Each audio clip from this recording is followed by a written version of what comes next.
You don't have to, and it's crime night, y'all. So I got some cases. All y'all got to do is fill in the places. We gonna talk about it while they going down. And let me get some crime music going on real quick. Can I get some crime music? Hey, there we go. Let's get this crime music going. All right, I'm gonna start off with this one because it say like, oh, hold on. Once Brandon Jeremy first, when the cops, I'm gonna start off with this correctional officer, this little joint right here. It say how police captured Georgia's most wanted unaliver. Let's start with this one. It all started at Heritage Park in Rome, Georgia. Officers were standing by a creek, looking down at a Toyota Prius ditched in the water. Something was not right. Officers climbed down the embankment to get a closer look. He climbed down there. That one. The first question was simple. Was anyone inside? Fortunately, the answer was no. Well, there's nothing. That's what I was looking for. There's nothing. Nobody had reported it missing. A patrol officer had simply found it by chance. Oh, I rode over here to see what was going on. Over here. See? He was down there changing out the trash at the now everybody's going to have to come over and take it out. Yeah. He was changing the trash at the ballpark, and I was checking the baseball field down there to make sure everything's square. The scene didn't look like a crash. It looked like someone had pushed it there. Crazy thing is, there's nothing. I mean, there was no acceleration. It's almost like it just... We broke it off in there or something. Yeah. Didn't go all the way up in park or something. Yeah, I mean, there's lights on like it's... But it ain't running. It felt like someone was setting up an insurance claim. Well, somebody done got them an abandoned vehicle, boss. The license plate was still visible. Officers ran the tag and quickly got a name back. 21-year-old Aaron Davis. They tried calling him, but his phone was off. With no way to reach him, they decided the car needed a closer inspection. Somebody go get Scotty's tow rope and get his fucker out. Supposed to be coming to Rome. A tow truck was called to pull the Prius from the creek. But before it arrived, officers managed to track down Aaron's father. They wanted to know why his son's car was sitting in the middle of a creek. And then we're going to go up to visit his girlfriend in Alabama after that. Okay. Yeah, can you see if you maybe can get a hold of him and check in with him, see where his car is supposed to be? Yeah, so you just found the car abandoned there? Yeah, it's actually off in a little ditch. We're in the process of getting it out. I don't think there's anybody in it right now. Okay, let me call and see what's going on. Sorry. This is the first time hearing about it. Okay. Aaron's father had no explanation for the abandoned car, but he did have information that would change the direction of the investigation. Son's name's Aaron Davis. Supposed to be coming to Rome to see some friends and going to Alabama to see his girlfriend. I don't think he made it there. Nah. I wonder where he's at. Why his car down there? According to his father, Aaron had driven to Rome to visit his longtime friend, Brandon Risner. Aaron was a student at Brigham Young University, and he had driven more than 60 miles to see him here in Rome.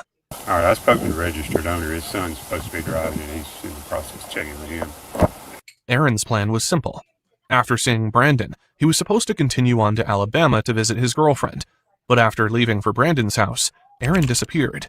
And now officers found his car. Aaron's father filed a missing persons report. What started as an abandoned car investigation was now becoming something much bigger. The next call the cops made was to Brandon Risner. Hello? Hey, is this Mr. Reisner? Yes, this is. Hey, I'm Lieutenant Sailor's Rome Police. You doing all right today? Yes, I am. I'm looking for my friend right now. Yeah, that's what I was calling about. You hadn't heard from him, I don't guess? I have not. I've tried calling him, and it's just gone straight to voicemail, and I heard he was at Heritage Park, so that's where I'm at right now, so I'm looking around. Do you guys know where the car was? Nah. Yeah, it was in a ditch over there. When's the last time you saw her? Hey, I appreciate that, fam. I saw him Thanks last for night. tapping in. About what time? Well, we started drinking around like 12, around noon, and he started throwing up pretty bad.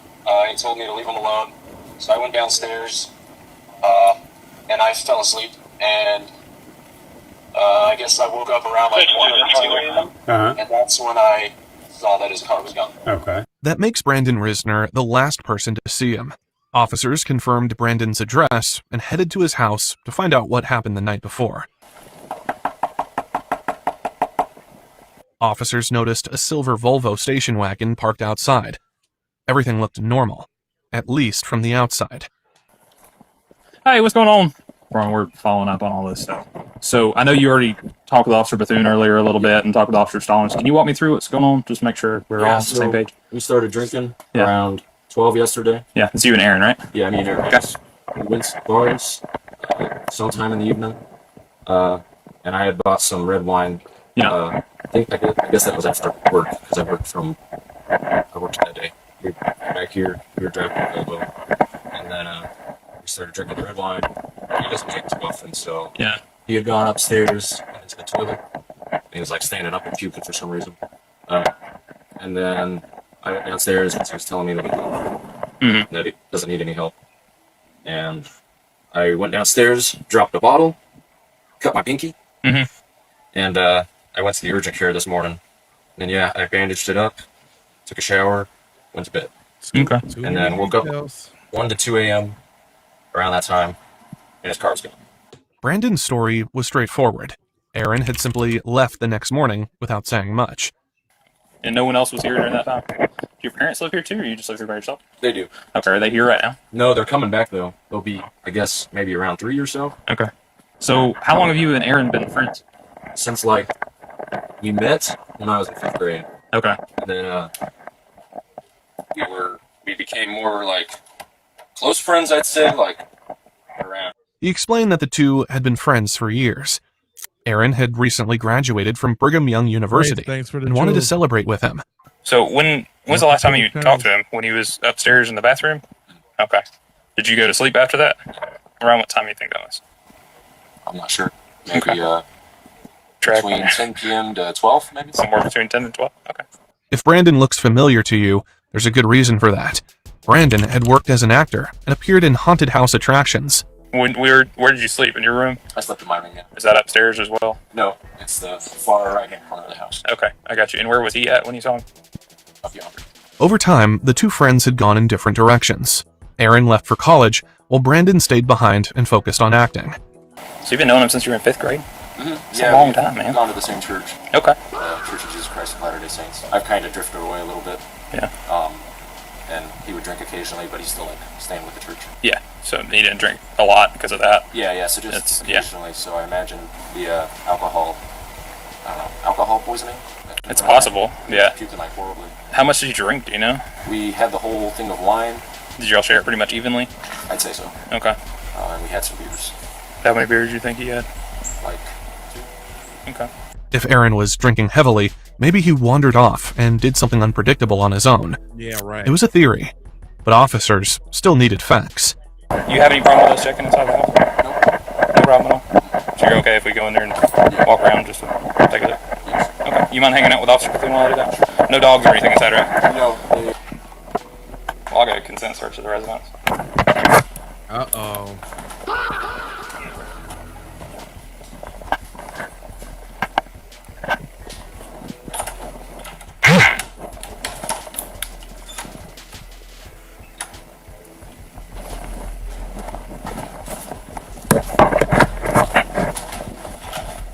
Sorry, Brandon, I know I'm asking you a lot of questions. I have one more question. Is there anywhere in the house that you don't regularly go to?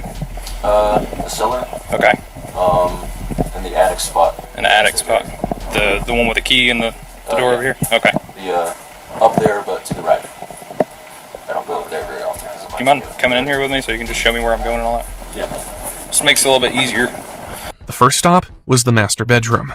So this is my parents' bed. Okay. So you don't normally go in I here? confess, I did take a couple baths in there because they have the bath. That's an unusual thing to volunteer. Yep. Because I've been doing laundry from all the kids upstairs. Okay. But anyways, that's my stuff. Brandon seemed remarkably calm, almost too calm for someone whose friend had just been reported missing. You want to step out here with him real quick, please? Thank you. What'd you think? He said they don't have any kind of relationship, but he didn't seem that appalled when I asked the question.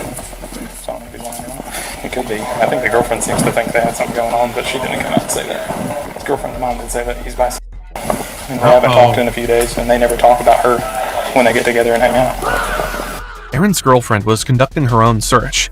She had already tracked down the bar where the two friends had gone the night before. Officers then moved upstairs. This was the room where Aaron had spent the night. You ain't never supposed to let him walk around your house without no warrant. That's where they found the first clue. There's a significant amount of blood next to the bed, too. Decent. More than just vomit. All the way over here. Looks like it's been there a while, but he could have been throwing up blood, I guess. It's weird to be throwing up blood like that. Not to mention, if he had alcohol poisoning, he wouldn't have been able to get up and move around this morning.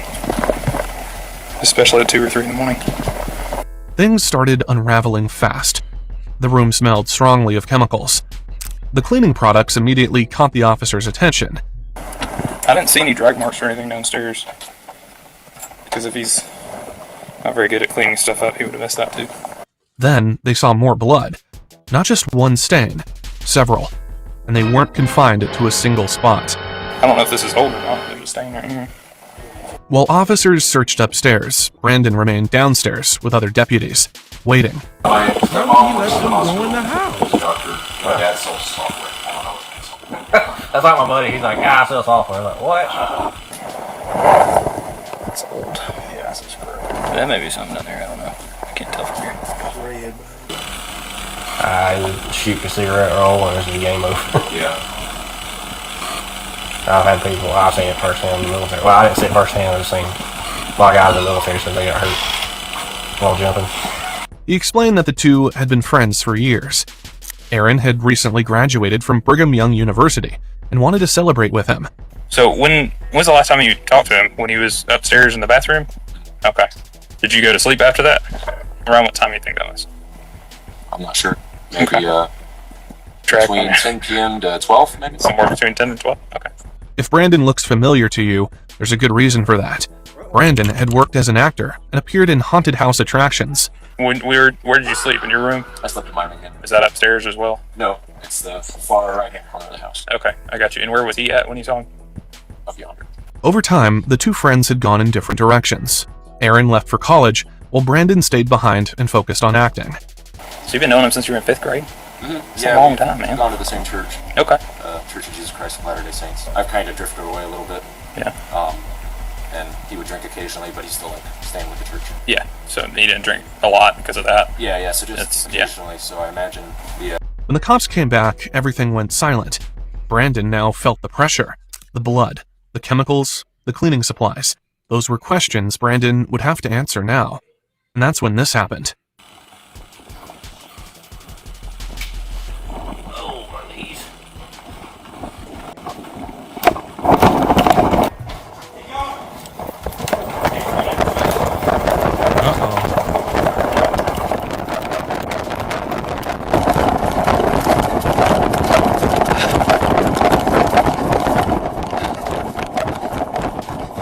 He jumped the fence. Head back toward Collinwood. Oh, he dipped out on him. Dispatch last seen area LaPorte and Collinwood. See if we have a canine, please. So he's somewhere back that way. Before additional units could arrive, officers lost sight of him. He's pretty quick. Oh. He went this way. I don't know where he went after that. What started as a simple interview was now a manhunt. Officers spread out through the neighborhood looking for Brandon. Hey, did you happen to see anyone run out this way? Did you happen to see anyone run by your house this way? No, I have not. Okay, if you see a lanky kid wearing a dark shirt, call us, okay? I sure will. All right, thank you. Okay, I ain't worried about her. It's probably a 1043. There's a good shit ton of blood in there. He was washing the sheets. I think he had heard me when I said the sheets are in the dryer, and that's when he took off. I didn't even see him run. I had him come in the house to show me the common areas. Damn, He the said Brandon was sheets last is seen in the upstairs, dryer. in the bedroom, thrown up in the bathroom. Walked in there, saw a few spots that could be blood on the bed, looked around the side, tons of blood that he was trying to get up with bleach. Backup units flooded the area. One officer was assigned to watch the back of the house while others searched nearby streets. I think I just saw him on that street when I was coming over here. Yes, yes. He was on the street before this one right here, but I was coming over here to get the backyard. He had a red shirt. He was just walking down with long blonde hair. Yeah, it's him. Fucking saw him. They told me to come over here. So he came back to the house and then ran back? No, he was at night, but y'all never called out the red shirt. I saw a dude in a red. Yeah, long sleeve shirt. Yes, and he was. Stay on the back. He said someone needs to stay on the back. All right. Did he drop his phone when y'all were in there? Thank Okay. you, Dark The ping ain't Clock. really gonna work anyway. It's gonna take a while to get. Flashing lights filled the neighborhood. Neighbors stepped outside to see what was happening. One of them quickly contacted Brandon's father, Jeremy Risner, and handed the phone to officers. Hey, sir, I'm Lieutenant Sailor Chrome Police. Hi, I'm Jeremy Reisner, the homeowner, Yes, and my Brandon's father. Okay. Yeah, we're probably going to need to talk to Brandon. Do you know where he is? No, I thought he was still at home. Now, earlier we had told him to make sure to keep his phone on, keep it handy, and to, maybe drive around the areas where they normally hang out and try to look for him, for Aaron. Okay. But no, Brandon's not answering the phone. Thanks for the news, Mama. Okay. Does he have any kind Welcome to of the Live camera. 360 or Find My Phone app that you might can get us his location for? I can try. I located his phone before, but I used his laptop in his bedroom to do it. We're still about an hour away, working our way there. Okay. Jeremy had no idea his son had run from police.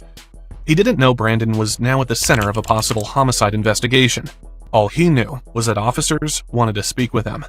Jeremy told them he was on his way. Before Jeremy could make it home, officers found out someone was doing their own investigation. Police received a call from the bar Aaron and Brandon had visited the night before. Someone had shown up asking for surveillance footage. I was wanting to see the video cameras, but I told him we needed a... Where'd he go? He just walked out the door. What do you look like? Tall, he was bald, had a beard. Beard? Alright, well, let's see if he's out front then. Thank you. That tall, bald man was Aaron's girlfriend's father. His daughter didn't believe Brandon's story. Brandon told her they stayed home that night, but witnesses had seen both men at the bar. Said, Brandon, you've been ID'd. We know you were downtown drinking. He said, okay, well, we started bar crawling at around 12, not p.m., not a.m., but at 12 p.m., lunchtime. That's what brought them here. They wanted to see the footage for themselves. We know. So, if you really want to be of any help, our friends are down there. Go down there and meet them. Walk up and down the strip with them. Show them everywhere that you guys went, all the things that you did. And he hasn't shown up. He's not here. What they didn't know was that Brandon was already on the run. Was he not at home when that... He's gone right now. While officers were sorting through these new details, Jeremy called again. He was still driving back to Rome. So, Brandon's car is at the house, is that correct? The Volvo wagon? Yes, sir. Are you guys in the house? No, sir, not right now, but we will be. Just, be completely straightforward. But you were in the process of obtaining a search warrant for the residence. And so he hasn't answered the door or the phone or anything? You guys have rang the doorbell or anything? He was here. He was here at one point, but he decided to run off. He fled on foot, so he's out and about on foot somewhere. He outran a couple of our police officers. So he ran. He literally ran. Yes, sir. Very fast. Dad acting surprised like he don't know his son. He's on medication for he's been diagnosed with Tourette's and OCD, and he has severe panic attacks. Okay. Yeah. Jeremy understood the seriousness of the situation, and he headed straight home. So I realize you might not be able to answer this question. Probably don't know the answer. Not trying. Is there suspicion that Brandon is involved in hurting Aaron or something? There's suspicion of something happening. Beyond getting drunk and throwing up? Well, we don't know. We don't know. I mean, honestly, we a couple of officers have been in and just done a quick survey of the home, trying to figure out what was going on. Jeremy first learned Aaron was missing when Aaron's mother called him. When we called back after the boy's mom called us, we called back and said, when did you last see Aaron? He says, I guess he left during the night. That's all we knew. He went to look for him wherever the car was reported. Yes. Once investigators obtained a search warrant, they locked down the house and began the examination. It didn't take long before they realized something terrible had happened inside that bedroom. Right side, blood on that. Oh, I got blood splatter. Look. Well, yeah, I've noticed that. It's right there. Oh, yeah, right there. Yeah. Blood splatter was visible on the ceiling and across the carpet. There were also signs that someone had tried to clean it up. Brandon was probably in the middle of cleaning the room when officers first arrived. Despite the amount of blood, investigators found no indication that a gun had been fired inside the house. The suspect also had a cut to his finger underneath. How did you find that out? He told me that. So he volunteered that information. He said he went to Harbin Clinic. They told us that he's mental, has OCD, has like anger issues and stuff like that. They thought maybe he was schizophrenia. They thought maybe he was suicidal. He didn't really give off that vibe to me, but then again, it seems like he murdered someone. one thing was noticeably missing from the scene: Brandon's phone. It wasn't anywhere inside the house. Brandon must have taken it with him, and the cops were already trying to track its location. Then Jeremy called. Where'd they find the phone? Just they pinged somewhere in this neighborhood. Track it down. Want to find my iPhone or something? Yeah, I guess so. Jeremy found the phone in the neighborhood, discarded on the ground. And I found his phone in the neighborhood just now. There's no sign of him anywhere. Okay. And for what it's worth, outgoing and ingoing messages, he's been asking other friends about if they've seen or heard from Aaron Davis. So I don't know why he would have ran. I think he's just scared, panic attack. I don't know, but anyway, that's all I got for you. So let me know. Would it be possible for you to let one of the officers take that phone so we can preserve it in case it's needed for evidence? Yeah, I can work my way that way. I'm on foot, but I'll get over there eventually. Yeah. Jeremy agreed to turn the phone over. Up to this point, he had done everything to help investigators locate his son. But after spending some time looking through the phone, his attitude suddenly changed. What's the status?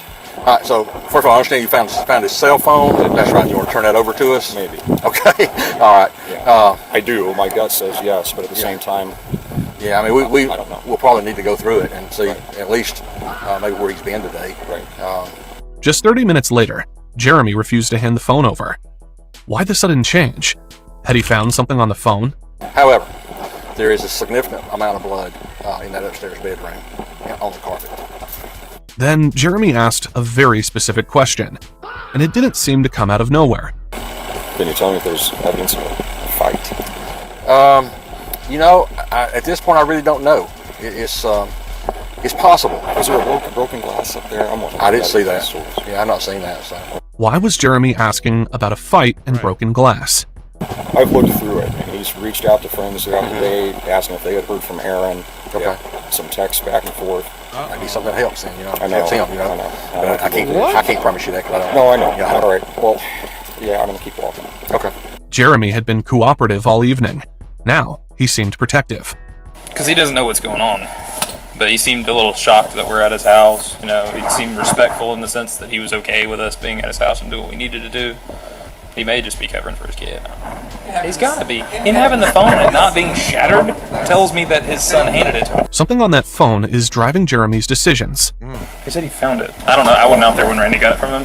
Yeah, he said he found it. Where did he find it? So maybe they've been up with their kid. And, yeah, who finds a phone even if you have Find My iPhone, that's not that exact. Where you oh, here it is. Also didn't appear to have a shattered screen, which means it probably didn't fall on his own. Where he's at, he doesn't know. I don't know. Nothing like that. I don't know. He actually dumped the body somewhere with a car. I think unless he went somewhere else to dump the body, and then he just wanted to get rid of the car. Search teams continued looking for Aaron. They conducted grid searches around the area where the Prius was found, but there was no sign of him. They've been out, but they don't have to show that affection when they're out in public. That's true. Buddies. Could just be buddies, yeah. Investigators learned the two friends had spent part of the night trying to meet two blonde girls at the bar. With that, the motive became even harder to understand. Aaron was missing. Brandon had fled, and the reason behind it all was still unknown. This mystery came to an end. Jeremy called the investigators. He found Brandon. He was ready to surrender. I'm Detective York. You're Brandon. Rachel. Jeremy.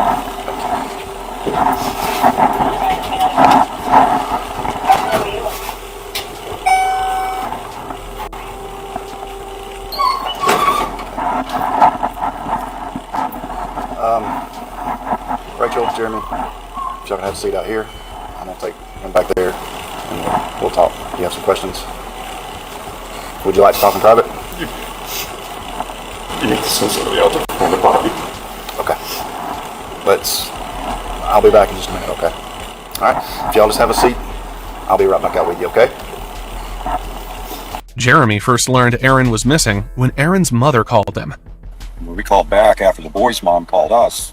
We called back and said, when did you last see Aaron? He says, I guess he left during the night. That's all we knew. He went to look for him wherever the car was reported. Yes. Once investigators obtained a search warrant, they locked down the house and began the examination. It didn't take long before they realized something terrible had happened inside that bedroom. Once Brandon was in custody, detectives wasted no time. Within 5 minutes of his surrender, he was sitting across from investigators. All right, Brandon. Anything in your pockets that I need to know about? Wallet and keys. Those real quick. Anything else? No. Okay. I'm gonna pat you down real quick. Okay. Do me a favor. Put your hands on that wall over there. Sorry about that. Go ahead and have a seat. I'm Detective York.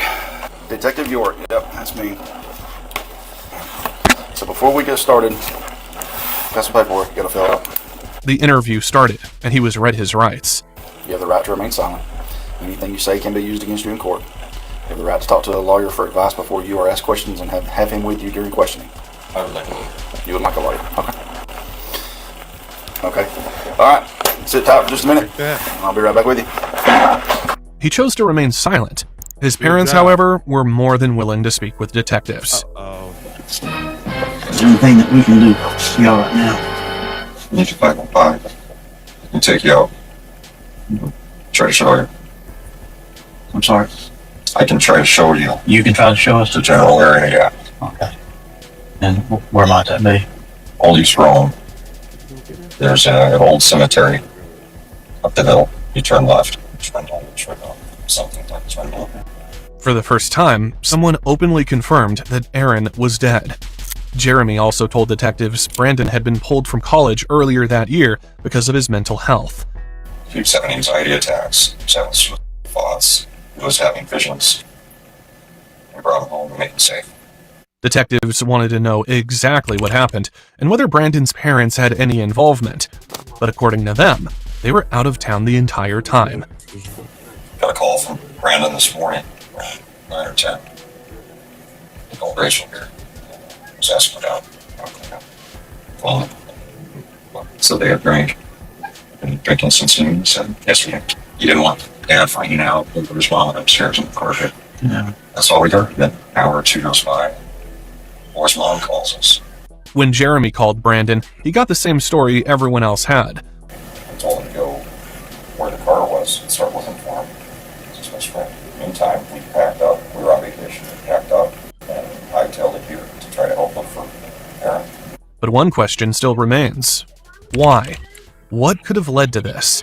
If it was in self-defense is one thing. If it was a fight that got out of control, drunk, out of control, I don't know. He hears things. He sees things. Detectives knew they couldn't simply accept every explanation being offered. If Brandon's mental state was going to become part of the case, they needed evidence to support it. But before they could answer questions about motive, they had a more urgent task. They still had to find Aaron. They're searching for him now. Somebody going to call them? I'm sorry? Is somebody going to call his parents? Yes. But before that, they need to find Aaron first. Investigators searched the cemetery. Aaron was found buried in a shallow, unmarked grave. His body was wrapped in the same bedsheets he slept on the night he was killed. The search was over. With Aaron recovered, detectives faced the hardest part of the investigation. His parents were called to the station. First, his father was brought into the room. They have found Aaron. And he's deceased. Then, detectives sat down with Aaron's mother and delivered the news no parent ever wants to hear.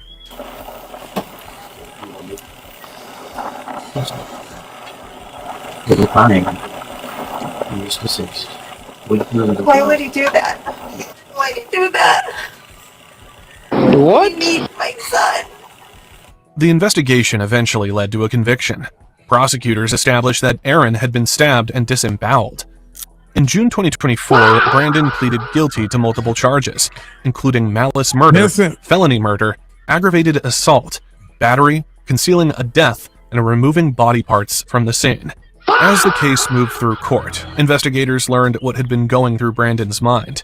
Brandon told investigators he had taken edibles and experienced a prophecy where he felt God was telling him that he either had to kill his best friend or have his stepmother.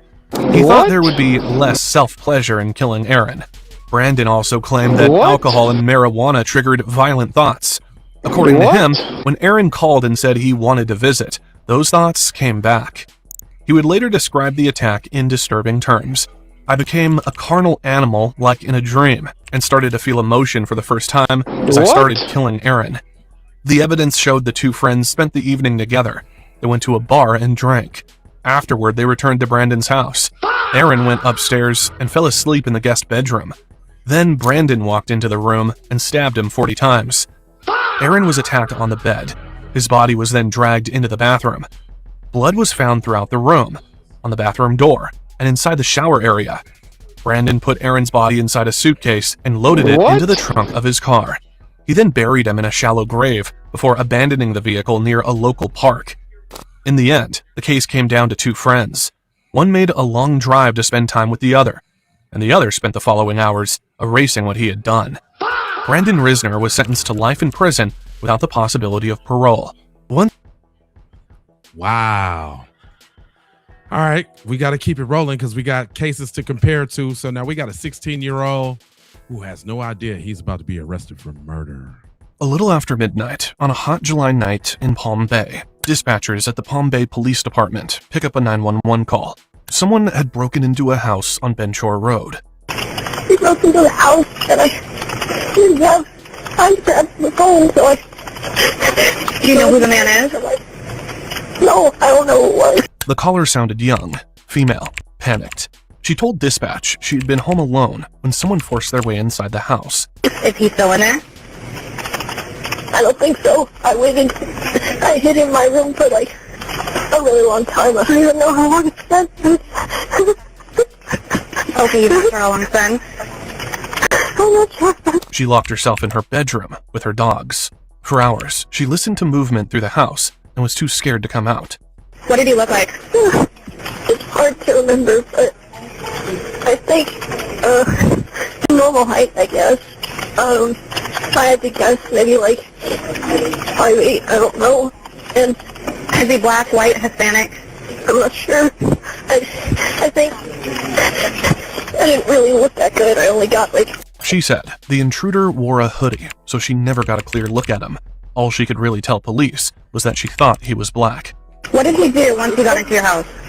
I don't think the door was locked, but I don't think he knew that there was a hammer by the back. And, was it your hammer, or did they bring it with them? It was just the house hammer. It was just by the back. They grabbed it and broke in the window. Okay, and where are you in the house right now? I'm just in the living room. Okay, we already have help on the way, so just take a deep breath, okay? You still have your dogs with you? They're still in my room. I didn't let them out because I didn't want them getting blood over their paws. Right. Is there blood inside your house? Yes. The first responders arrived outside the home. When officers knocked on the door, 16-year-old Julia Egler finally came out crying uncontrollably. Hello. How you doing? What's going on? Why is there blood on the floor? Kessler. Huh? What? You okay? Are you okay? Are you bleeding? No. Who's bleeding?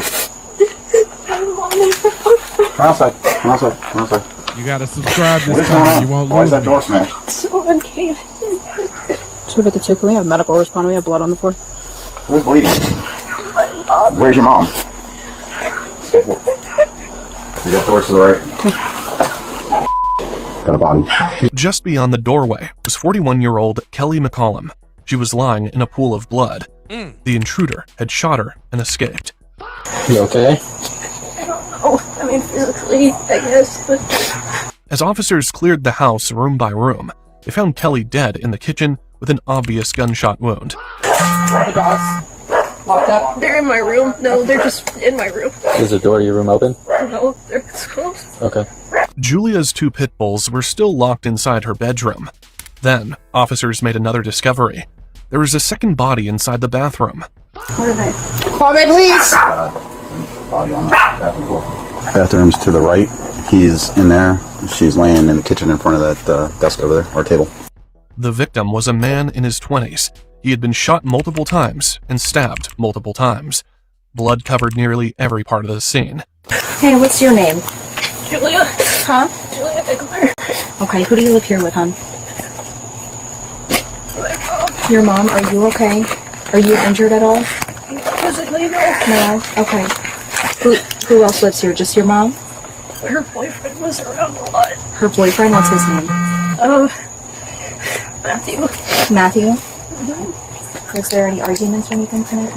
Police identified him as 22-year-old Matthew Shainrock, Kelly's boyfriend. Investigators immediately started asking Julia if the couple fought often. Was there any arguments or anything tonight? Between who? Me and my mom started with one. You have I told her my mother. I should have told her my mother. Julia said Matthew and Kelly rarely argued, but she admitted she and her mother had been fighting lately. Now, she kept repeating that she never got the chance to tell her mom she loved her. I'll never get to her. It's okay. I'm so sorry. I'm so sorry. It's okay. Please forgive me. My brother, he's in his 20s. He lives in Louisiana. My dad's in Texas. Okay. At first, detectives weren't fully convinced about the break-in story. To them, the scene looked closer to a murder scene. Maybe Matthew shot Kelly, then went into the bathroom and killed himself. They cleared it. So, female is in the kitchen on the floor. Male is in this room over here. Shell casings are by him with some murder. You can see where he busted into the screen door in the back. Alright, there's some axe back there on the floor. One reason detectives considered that theory was because Kelly and Matthew reportedly had a history of domestic violence. But there was a major problem with that theory. Matthew had both gunshot wounds and stab wounds, and police couldn't find a gun anywhere in the house. Female, Signal 7 on the kitchen floor. Male, Signal 7 in the bathroom. He's got shell casings in there and also a butcher knife in there. Outside the back door, there's an axe with a sledgehammer where he busted the door in.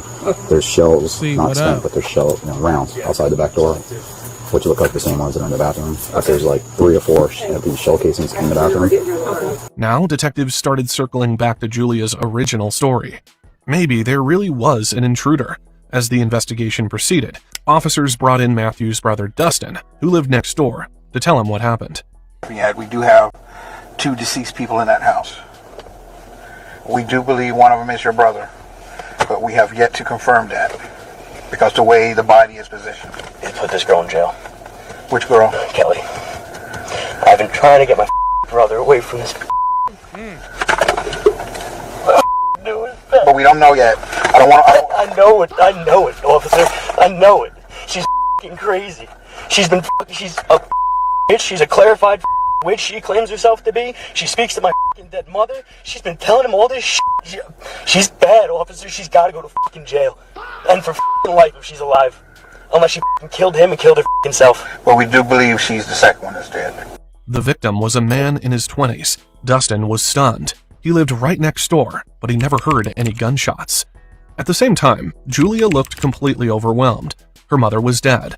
Her brother and father lived in different cities. Suddenly, she was alone in Florida. When it started. What started? When he came up to the window. Matthew came up to the window? No, I don't know who it was. You don't know who it was? Okay. This front window right here? No, it was less sliding doors or back. According to Julia, Kelly and Matthew had gone out shopping earlier that night while she stayed home alone. That was when she claimed she saw someone break in through the glass door. And he smashed the back door, and I don't think he knew that it was unlocked, but that's why I was such a rush to get the dogs to my room, because I knew that he could just open the door and come in. Okay, so this guy smashed the back window while you're inside. And did you call 911? I'm like, oh, okay. I couldn't do anything. Okay. So you used to stay in your room? Okay. I was so scared, I couldn't do anything. She said the intruder never noticed her, so she hid immediately. Then Kelly and Matthew came home and walked straight into the attack. It was so loud. It was so loud. And then, what was loud? It was so quiet.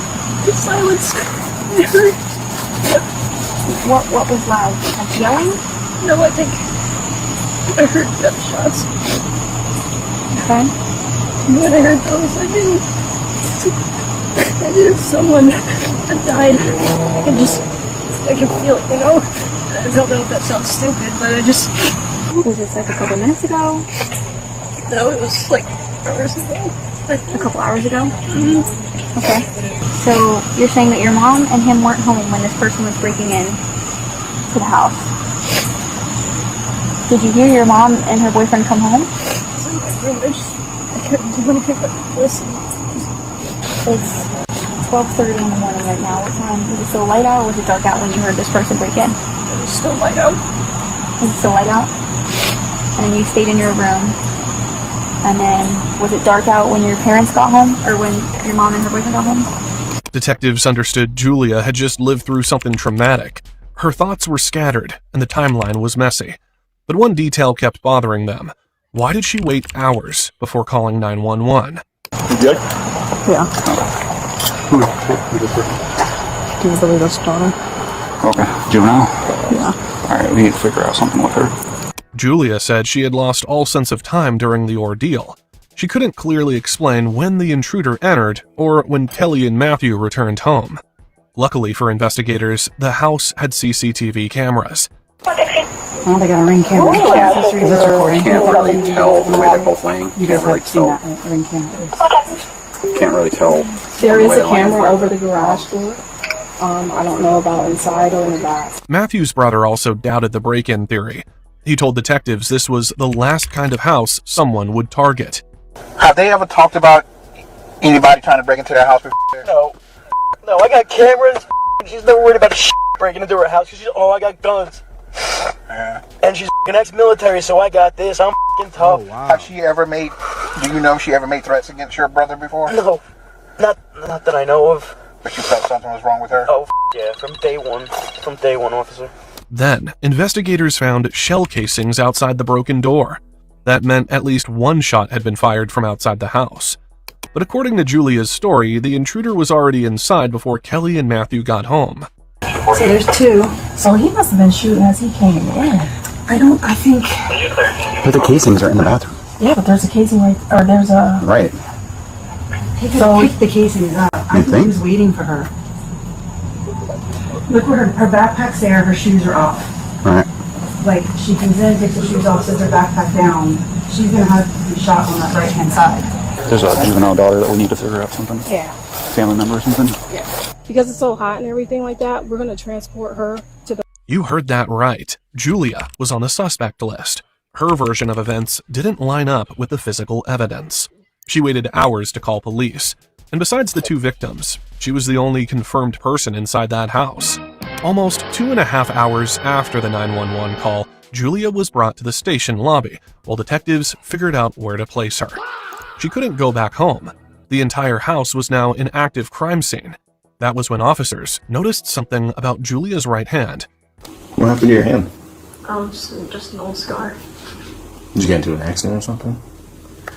One day I'd come home from doing whatever I was doing, and I forgot my key, and Mom wasn't home, so I just broke my window and got in. You punched the window? What?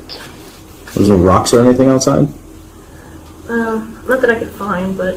What? It's not like it's, like, hurting or anything, it's just... What? Still recovering, I guess. How long ago did that happen?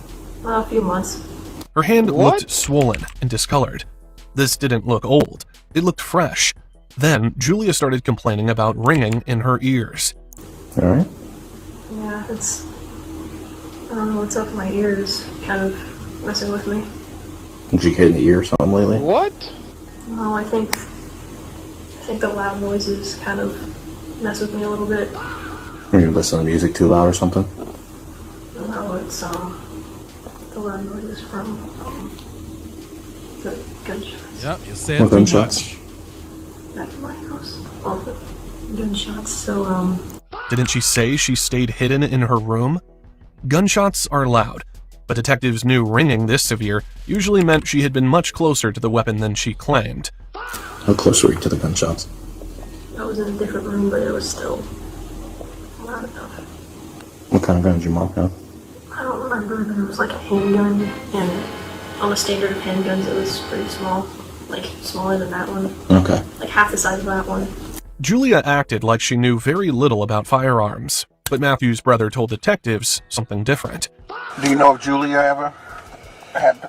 She's had dinner at her house once or twice. I know she's firearm trained.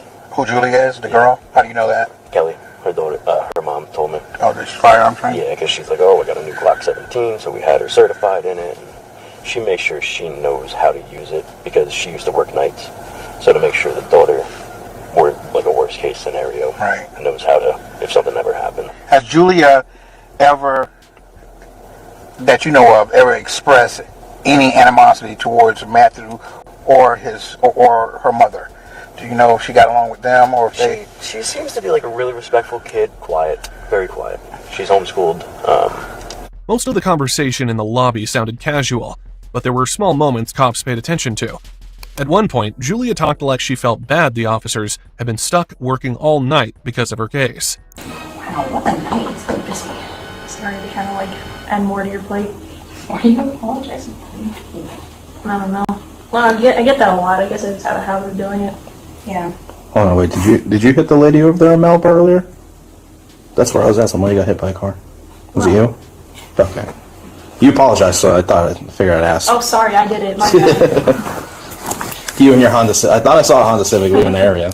Yeah, me and my Honda Civic hit an old lady. Mm-hmm. And then didn't even stop to check if she was fine. Yeah, I did that. Wait, it was you? Yeah, it was. Yeah, I'm the criminal here. I just gotta take some pictures of your shoes, and then I'm gonna take those, and then I've got some really fancy booties. After hours of talking with officers, Julia eventually fell asleep on the couch. The next morning, detectives finally moved her into the interview room and read her Miranda rights. So, what's your mother's name? And the guy that lives with her boyfriend, what's his name? Matthew. Okay. How long he's been living with you guys? About a year. Okay. So is that how long they've been dating? No problem, Donna. How do you like Matt? Are you and him cool? I mean, we were fine. Yeah. Okay. How does Matt and your mom get along? Did they get along pretty good? I mean, they would argue sometimes, but like it wasn't constant, I guess. Okay. Kelly had previously called police on him during a domestic violence incident. What about your brother? Has he ever made any threats to hurt her besides the one little battery thing? Has any concerns you have that he would do something to her like this serious? She could beat his. Oh, she could. Oh yeah, she's tough. Yeah, I know there's a big age gap. So your brother's like what, 22? 21. 21, and she's like, yeah, just turned 20. She's like in her 40s, right? Have you always been homeschooled? Since 3rd grade, so basically. Okay, why is that? Preference from mom or?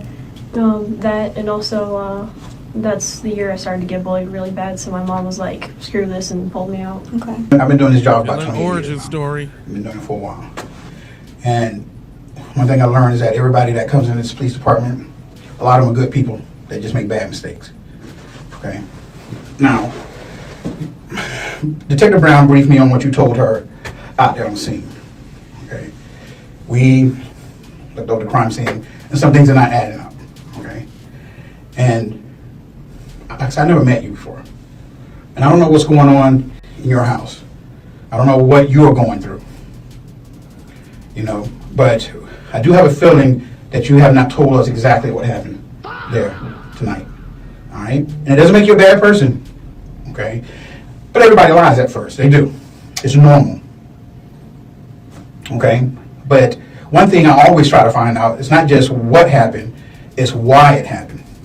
But when you lie, it sounds like you're hiding something. So I want to start over with tonight. Can we do that? Okay? What would you say your relationship with him was?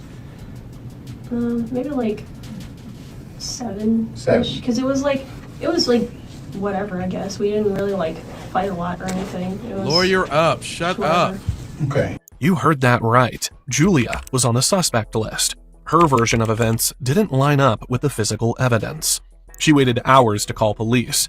And besides the 2 victims, she was the only confirmed person inside that house. Julia was still wearing the same clothes from the night of the killings. Detectives collected them as evidence. During the interview, Julia also started talking about her relationship with her mother. She said Kelly treated her unfairly. What it is that is unfair? What is it that you're doing or that she's doing that's not fair to you? Uh-oh. Well, me and her would have a lot of arguments about things, especially over like me being trans. So she'd be like, "You're not a real boy," and blah blah blah, and all the whole spiel of transphobic stuff. Okay. But She doesn't approve of your lifestyle that you're. The origin story. you said she was like trying to kind of meet me in the middle, but it wasn't really working all that well all the time. She would try to call me child instead of, because it's more like gender neutral rather than kind of meeting in the middle, I guess. Okay. So, I could tell obviously this frustrated you. Is this a root of a lot of the arguments? Or does it maybe not the root, or ends up being brought up in these arguments? It's a thing that was brought up a lot in arguments. Is she misgendering you?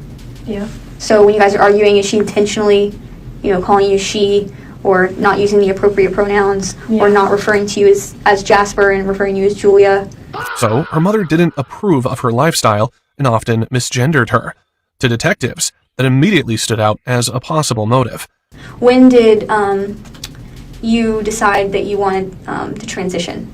It's not really a thing that, it's hard to explain. It's kind of like, throughout my entire life, I never really thought about, I've never really seen myself as, woman, It's kind of like a thing where I always tried to like push it away and not think about it, because my mom always drilled it into my head that, that's not real, and that's bad, and that's stupid.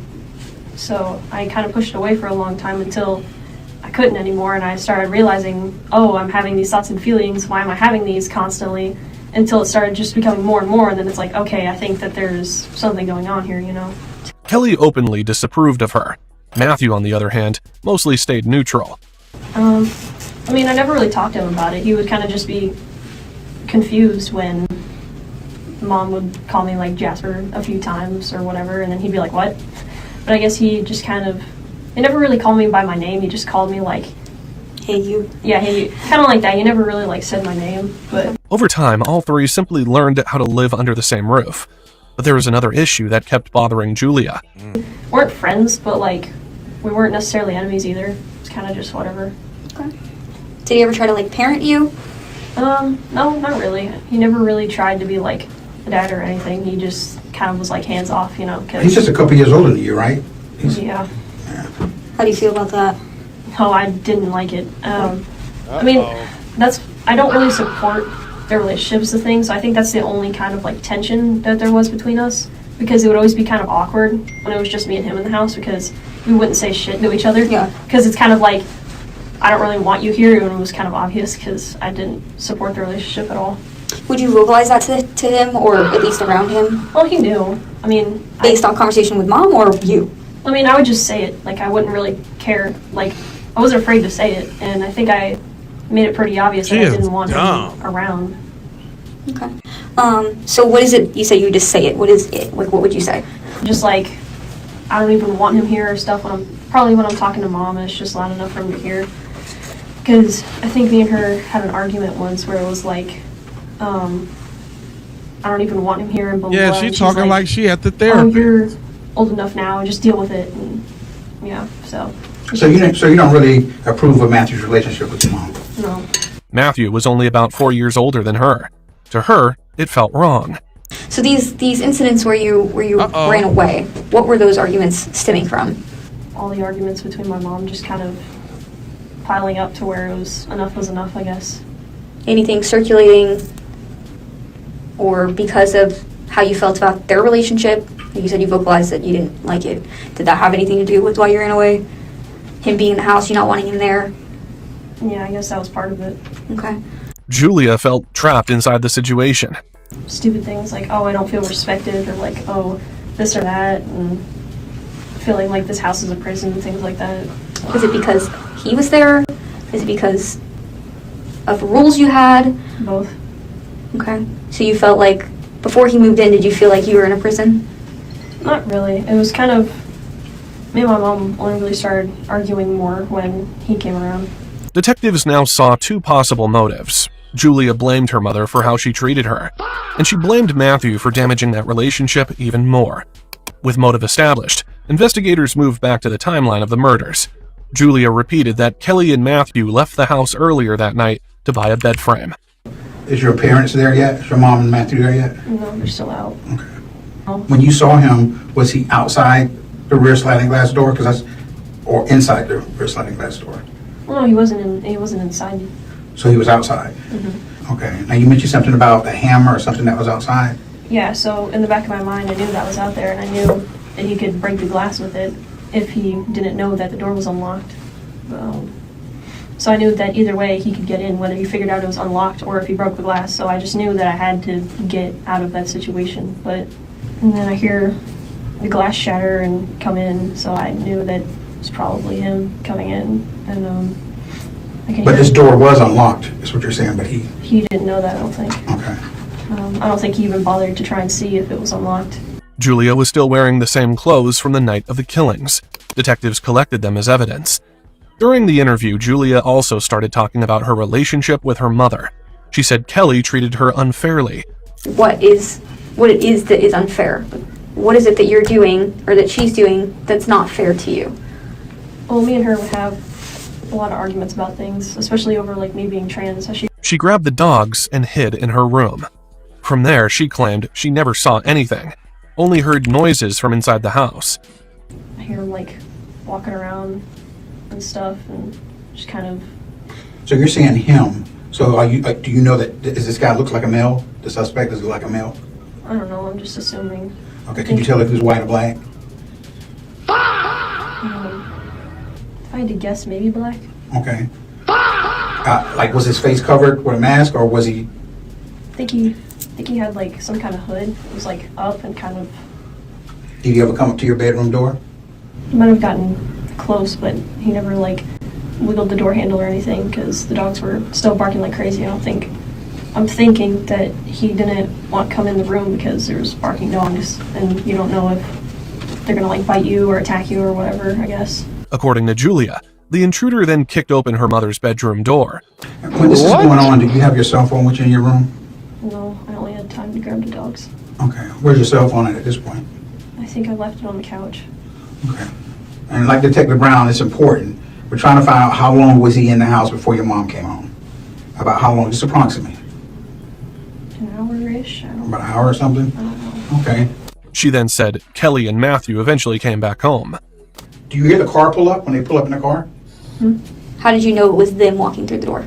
I don't know. I guess I just assumed because I think I heard their voices, or kind of. I couldn't tell what they were saying, but it sounded like. Okay, so you hear Matthew yelling that. Do you hear your mom yelling at all? No. So how long did you, after you heard the gunshots, could you hear him rummaging around the house more, or did that stop? I didn't hear a lot of anything else after that. I Okay. heard a lot of noises. All right. So you said you wait for a while in your room? Huh? Yeah. But detectives kept finding problems with the story. Julia claimed the intruder stayed inside the house for nearly an hour before Kelly and Matthew got home. If this was really a burglary, why was nothing taken? Her phone was sitting on the living room couch the entire time, yet the intruder never touched it. And after waiting all that time in her room, Julia finally came out and saw the scene herself.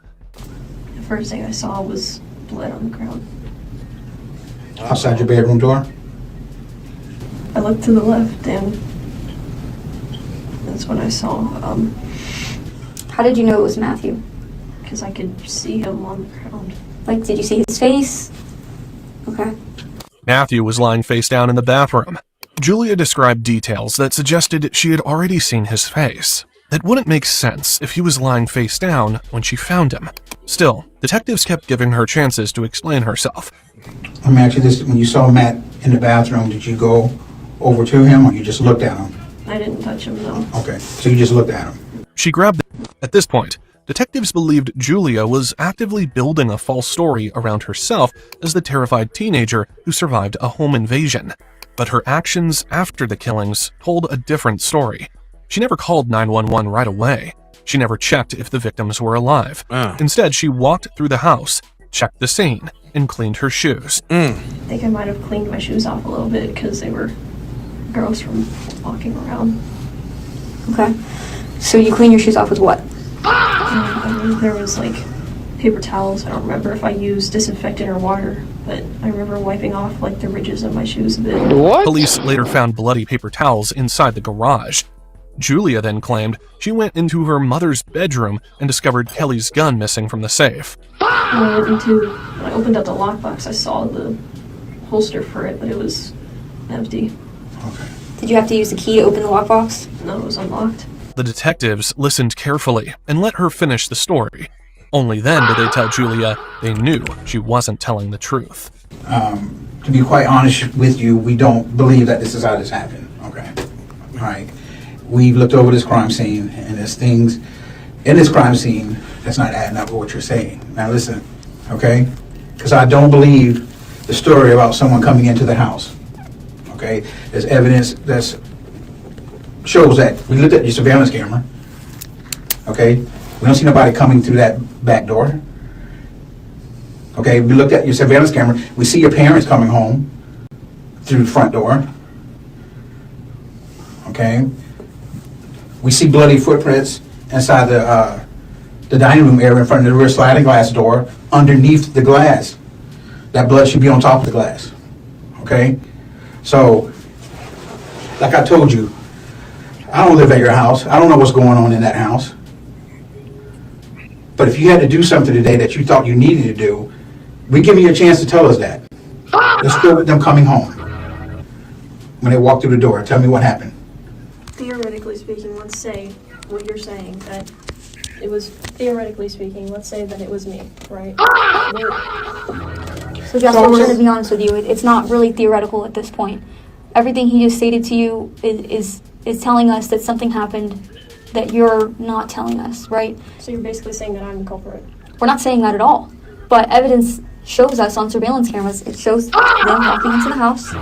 It shows nobody in the backyard. It shows nobody breaking into the house. The way the camera is angled. 100%. But someone would be seen either hopping the fence, coming around the fence, whatever. And you know that. You know that the camera is angled a certain way. You know that you can walk out that sliding glass door and go undetected. Yeah, and that's an interesting point you just made. So this is why we know especially we've seen a lot of crime scenes. I'm saying there's a blind spot between the two cameras, and the way that they're angled makes it obvious. Yeah. What? But someone would have to know that. Someone would have to know that there's a blind spot there. Someone that's not random, that's not randomly coming to your back door and breaking the back door. This person would have had to have known the way the camera's set up only by viewing it from an app, right? I mean, You can't really tell. You see it from the outside of the house. Sure, but you can't see the exact scope. There's wide lenses. You don't know exactly what it's doing, but guess who does? And guess who just pointed that out? You do. So the only thing that makes sense in this instance here is that if this random person that you're saying came up to the back sliding glass door would have had to known that there was something to break the door, they would have had to come into the house and known that there was firearms inside the house, ammunition inside the house to use to then kill Hey. your mom and Matthew. For what reason? Eventually, Julia started opening up. If it was me, then that's going on my record forever, isn't it? And I'm just going to be thrown in jail. She admitted that day she heard something inside her bedroom that had been making her angry for a long time. There's some noises coming from my mom's bedroom while she was ignoring me because I was calling for her. Okay. Is it something you've heard before in the bedroom? How does it make you feel? Gross? Like disrespected, right? But she's doing that literally 10 feet away from you. Almost violated. Right. I don't blame you. I would feel the exact same way if I... Yeah, because your rooms are right next to each other, right?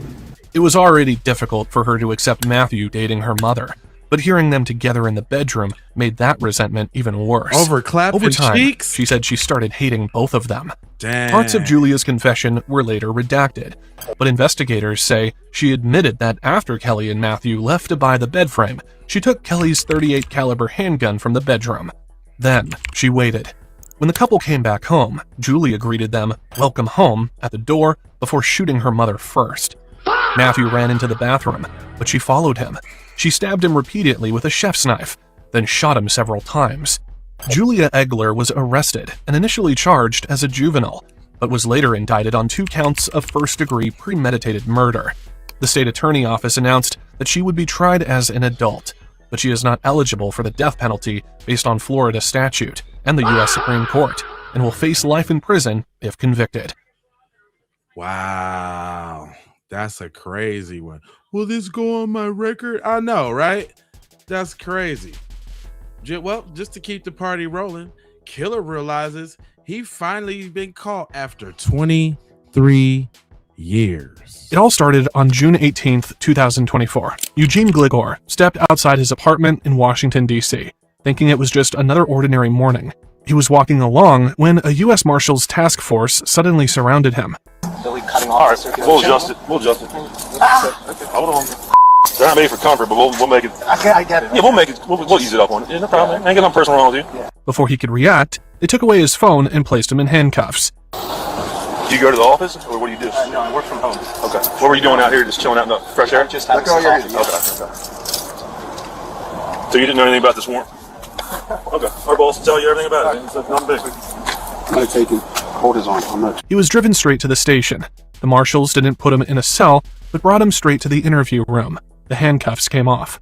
At least he's not under arrest. But that hope went away when the ankle restraints went on. This wasn't a casual conversation. At this point, Eugene still had no idea why he had been arrested. The detectives let him sit alone for a while, stuck with his thoughts, until 2 investigators finally walked in. They'd traveled a long way to talk to him. Hi, Eugene. Hello. I am Detective Graston. This is Detective DuPoy. Hi there. From Montgomery County. Okay. I'm sure you're wondering what this is all I about. would really like to know. This has been really hard, whatever's Sure. happening. Well, we're going to get through all of that with you. We just have to do some paperwork real quick. Yep. From the moment the marshals cuffed him, Eugene had been complaining about the handcuffs. Before asking anything else, the detectives checked on how he was doing. Before we can talk to you about anything, we have to read you your rights. So I have some of this filled out already, but what is your physical condition today? Do you have any injuries? Are you feeling okay? I'm feeling a little bit caught off guard, and I'm from the handcuffs. There's seems to be a lump on my hand. I don't know if I've been holding my hand above my heart, just so hopefully it helps to heal. All right. Nothing that's clouding your mental judgment or anything like that, though? No. Okay. He gave them a long list of his issues, but physically, he was fine. But this sudden arrest took a mental toll. And are you sober right now? Yeah, I'm 100% sober. Years back, he had struggled with drinking. He wondered if that was why he was here. But as it turns out, these are just standard questions. Been sober for years. We ask everybody. Yeah, these are just the form questions. Mhm. What is your highest education level completed? High school. Eugene was now living in D.C. But in the 90s, he lived in Maryland with his mother, where he attended Chevy Chase High School. That's where these detectives came from. Do you speak any other languages? Not fluent. Okay, so English is, you're comfortable? Okay. His last name, Gligor, came from Romania, though he didn't speak the language. After confirming basic details, the detectives read him his Miranda rights in English. Once the formalities were finished, the detectives finally explained why they were there. So now that that's out of the way, we are from Montgomery County. We actually work in the cold case unit. We investigate crimes that have been unsolved for quite a period of time. We investigate homicides. So we were working on a case that came from Chevy Chase. And when we were going through the case file, your name was in there as someone that was related to the family, whether we have a big list of people, but friends, family, something like that. So do you recall back in 2001, Leslie Preer? Yes, that she was murdered. Yes. Yeah. Okay. The detectives took him back more than 2 decades to a quiet street on Drummond Avenue in Maryland. That was where 49-year-old Leslie Preer lived. She ran her days by the clock. Being late wasn't her. So, when 10 o'clock came and went on May 2nd, 2001, and she still hadn't arrived, it raised alarms. By 10:30, her boss was already trying to figure out what had gone wrong. The first call he made was to Sandy, Leslie's husband, who said she had been getting ready for work when he left the house. She should be at work by now. Something was wrong. Both headed to the house immediately. By 11:30 a.m., Leslie's boss was knocking on the front door. No one answered. Soon after, her husband arrived. The front door was already unlocked. All it took was a step inside. Blood covered the entryway. Furniture was out of place. It was obvious a struggle had happened right there. Leslie's boss called 911 while Sandy began searching through the house. 911, what's your emergency?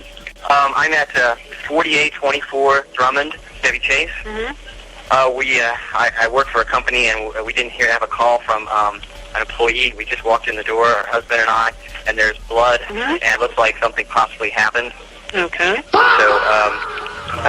You're not in the house anymore, are you? we're in the house right now. The husband's looking around. You hadn't heard you're with the husband? I'm with the husband, yes. Sandy Preer had last seen his wife around 7:45 that morning, just before he left for work. When was the last time The last time the husband saw her was 7:45 this morning. Okay, well, just check. Did she have a car or anything? No, she was going to walk to the bus. It all started on June 18th, 2024. Eugene Gligor stepped outside his apartment in Washington, D.C. There were no signs of forced entry, but the blood at the doorway meant whatever happened started the moment someone came inside. Is there a lot of blood? But it looks like there's possibly maybe a struggle, a couple things knocked down. Okay. While Leslie's boss was on the phone, Sandy made his way through the house. That was when he found the dog locked in the basement. Boomer, Boomer, Boomer, Boomer, come here. Is that a What's dog? poppin', DC? Is that a dog? Yeah. Okay. And you said some things were knocked over? Yeah. By that point, Sandy had checked the first floor and the basement. Leslie was nowhere to be found. As he prepared to head upstairs, dispatch told them to stop and wait outside. Can I ask you guys to step out of the house? Sure. Are you on a cell phone? Yes. Okay. Police took over from there. Upstairs, in the master bathroom, they found Leslie. She was face down in the shower, the water still running. Her life had ended right there in her own home in 2001.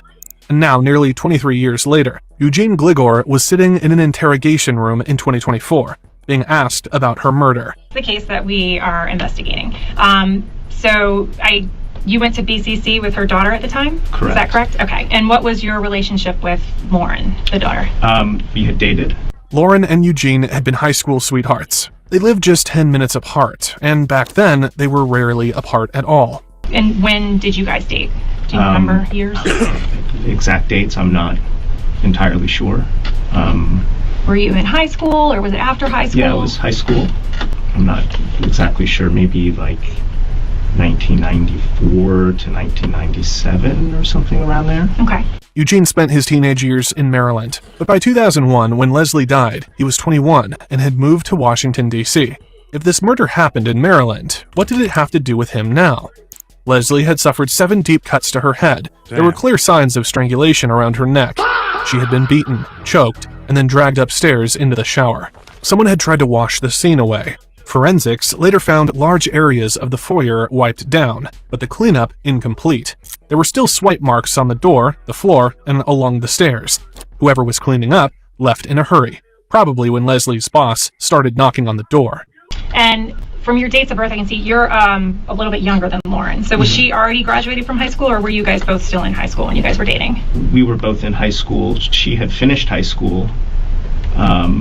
And I believe we had dated for a few months while she was in college, but that was it. Okay. Forensic teams found blood that didn't belong to Leslie at the crime scene. It came from an unknown male. That blood was near the dining room window, more at the kitchen doorway, and a streak along the back door. Whoever killed Leslie was bleeding and ran away through the back door. The same unknown DNA was also found beneath her fingernails. She had fought back, and now, decades later, that unanswered question resurfaced. Was that DNA the reason Eugene was sitting there now? Eugene and Lauren's relationship had once felt unbreakable, but college changed things. They went to different universities and drifted apart long before Leslie was killed. They both moved on. So, why was Eugene being linked to a crime from a life he had already left behind? So back then, when you guys were dating, where did you live? I lived in with my mother in Rockville. Okay. Do you remember the address or what street or anything? I wish I did. I don't. Okay. And you said you lived with your mother. Were your parents separated? Yeah. Okay. Where did your dad live? He lived in Chevy Chase, and yeah. Do you know the street or neighborhood? Brookside Drive. Brookside Drive. Okay. Yeah. Back in 2001, detectives had focused on someone else. There were no signs of forced entry, which suggested Leslie knew her attacker. The DNA was male, and the last man known to be with her was her husband, Sandy. Just 22 days after her death, investigators brought him in as their prime suspect and pushed him to confess. We all know who's responsible. It's just a matter of getting to the truth of it all and having you explain to us what drove all this. Give us a break. Give yourself a break. It's got to be a living nightmare. They told him the evidence would eventually catch up to him, that it was only a matter of time. How long could you keep your job doing that? Just got to tell him. People at work are wondering. Family's wondering. Everybody's wondering. And they're reading the papers and they're not seeing anything about police picking up some stranger or something like that. They're all intelligent people. They don't have to be rocket scientists. They don't have to be police detectives to figure out where this is headed. But Sandy didn't break. He held his ground and denied any involvement. No, Sandy, you have it all. Let me say this. I'll stay here all night with you guys and listen to you talk. But I repeat, I'm not saying anything unless my lawyer's here. There were no signs of forced entry. The strongest evidence investigators had was the unknown male DNA under Leslie's fingernails. Sandy gave his own DNA willingly. It didn't match. Sandy was innocent. From there, detectives cast a wide net. Every man connected to Leslie was checked. Family members, friends, neighbors, co-workers. One by one, they were ruled out. No matches, no arrests. Time passed and the case went cold. A year later, Leslie's daughter Lauren reached out to detectives, asking if there was anything new. Well, first of all, I guess you called me and you said that you wanted to come by and talk or so forth, so here we are. Go ahead. Well, basically it's me. I haven't really had much contact with you guys. I was just wondering if what I should be doing or if there's like where things stand. Well, we followed, a number of leads, in reference to the revelation some time ago, I guess towards the end of last summer, where we found some DNA material that looked like it was from someone else. Once Sandy was cleared by DNA, the strongest lead investigators had vanished. Which, and as you know, we were focusing pretty strongly on your father at that point in time. Right. Given the facts and circumstances of the cases, we knew them at that time. And of course, when that came out, then we began to spread that out, because obviously there was someone else there or within the residence. In the course of that investigation, we haven't found a thing that would tie it. We've done a number of interviews with people who do burglaries, things like that, home invasion things, because if your dad's not involved in this, it's got to be someone that would have reason to be in the house or something like that. That was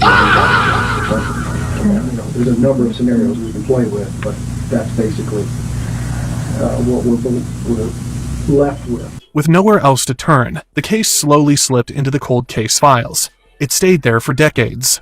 Then, in 2022, the cold case unit pulled it back out. Not long after that, Eugene Gligor found himself sitting in this interview room. You and Lauren had dated well before her mother was killed. Do you remember, were you still in touch with Lauren when this stuff happened to her mom? No, we had broken up a couple years before, at least. Maybe longer, I'm not sure. And I believe I reached out just to send my regards and maybe saw her a couple times, and but that was it. Okay. Do you remember how you found out about it? I remember I was at work, and I believe she had actually told me that she had come into where I was working at a restaurant, and she had told me that what restaurant was that? Do you remember? It was a restaurant called Black's. Sandy never liked Eugene dating his daughter, and his instincts hadn't been baseless. Eugene's past included a weapons charge, a DUI, suspected thefts around the neighborhood, and whispers of an assault tied to his high school years. Lauren had stood by him then, insisting he wasn't dangerous. Dark fox. Still, to Sandy, something about Eugene never quite sat right. When you were younger, did you ever get in any trouble with the police or anything? Not particularly, no. Okay. The detectives already knew every line of his criminal record, and his attempt to lie only made them more suspicious. Were you at her house a lot of the time? Or did you guys spend more time at your house? Or what did you guys do when you... I mean, it was a mix.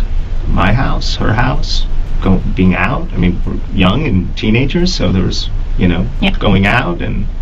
Okay. Those details mattered. They placed Eugene close to Leslie's home, both geographically and socially. Back in 2001, the DNA had no match, and the trail went cold. But science didn't stop moving. By 2018, a new forensic method emerged, one that could trace suspects through distant relatives. It had already cracked hundreds of cold cases. Leslie's case was next. When you found out about Lauren's mom, do you remember who you were dating at the time, or were you dating anybody? I don't recall who I was dating at the time, but yeah, no, I'm not 100% certain. I mean, I've been dating, but I'm not sure. Eugene was never a suspect, so he was never interviewed or DNA swabbed. Then in September 2022, the unknown DNA was sent to Othram Labs. What came back wasn't a name, but a connection. A distant relative in Romania had unknowingly uploaded their DNA to a genealogy database in search of family history. That single match cracked the case. Detectives spent the next 2 years building a family tree, narrowing it branch by branch. Eventually, all paths led to Eugene Gligor. How well did you know Lauren's mom? Like, was there ever any kind of a weird relationship between you two after Lauren? No. Okay. I mean, I wasn't in touch, so I don't... Okay. So you were never, like, dating Lauren's mom or anything like that, behind the scenes? No. Okay. I wasn't ever in touch. The strongest evidence investigators had was the unknown male DNA under Leslie's fingernails. Sandy gave his own DNA willingly. It didn't match. Sandy was innocent. On paper, he didn't scream suspect. A teenage boyfriend who had faded out of Lauren's world years before the murder. No obvious reason to cross paths with Leslie again. And yet his DNA was inside her home. So from the crime scene, we have DNA from the person who was there when Leslie died. So there's Leslie's blood all over the place, obviously, but then there's also another DNA profile that was picked up from the crime scene. And we had put that into CODIS, our database from the National CODIS DNA Index System, and it has never hit. So whoever was there, whoever's DNA was also on the scene, has never been arrested. And that's why we were going through doing all of these elimination DNA samples to find out, you know, okay, well, this person couldn't have done it because we matched their DNA to it. So we realized that they never talked to you, never did anything, and we wanted to find out more about you. And if there was any kind of situation where you could have been at the house at that time.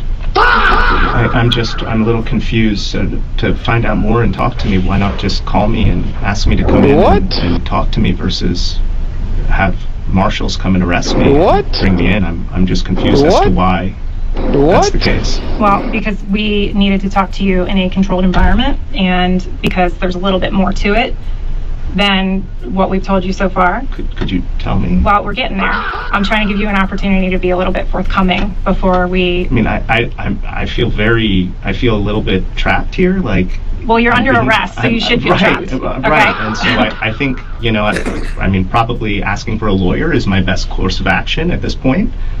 Okay. Instead of doing any more discussing or talking about it, it just doesn't seem...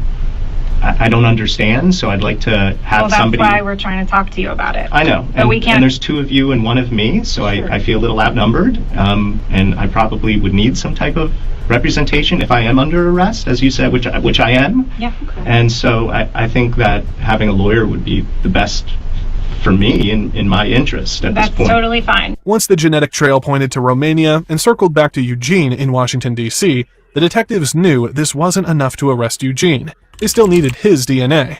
And the way they got his sample was nothing short of a movie sequence. On June 9th, 2024, detectives began their covert operation.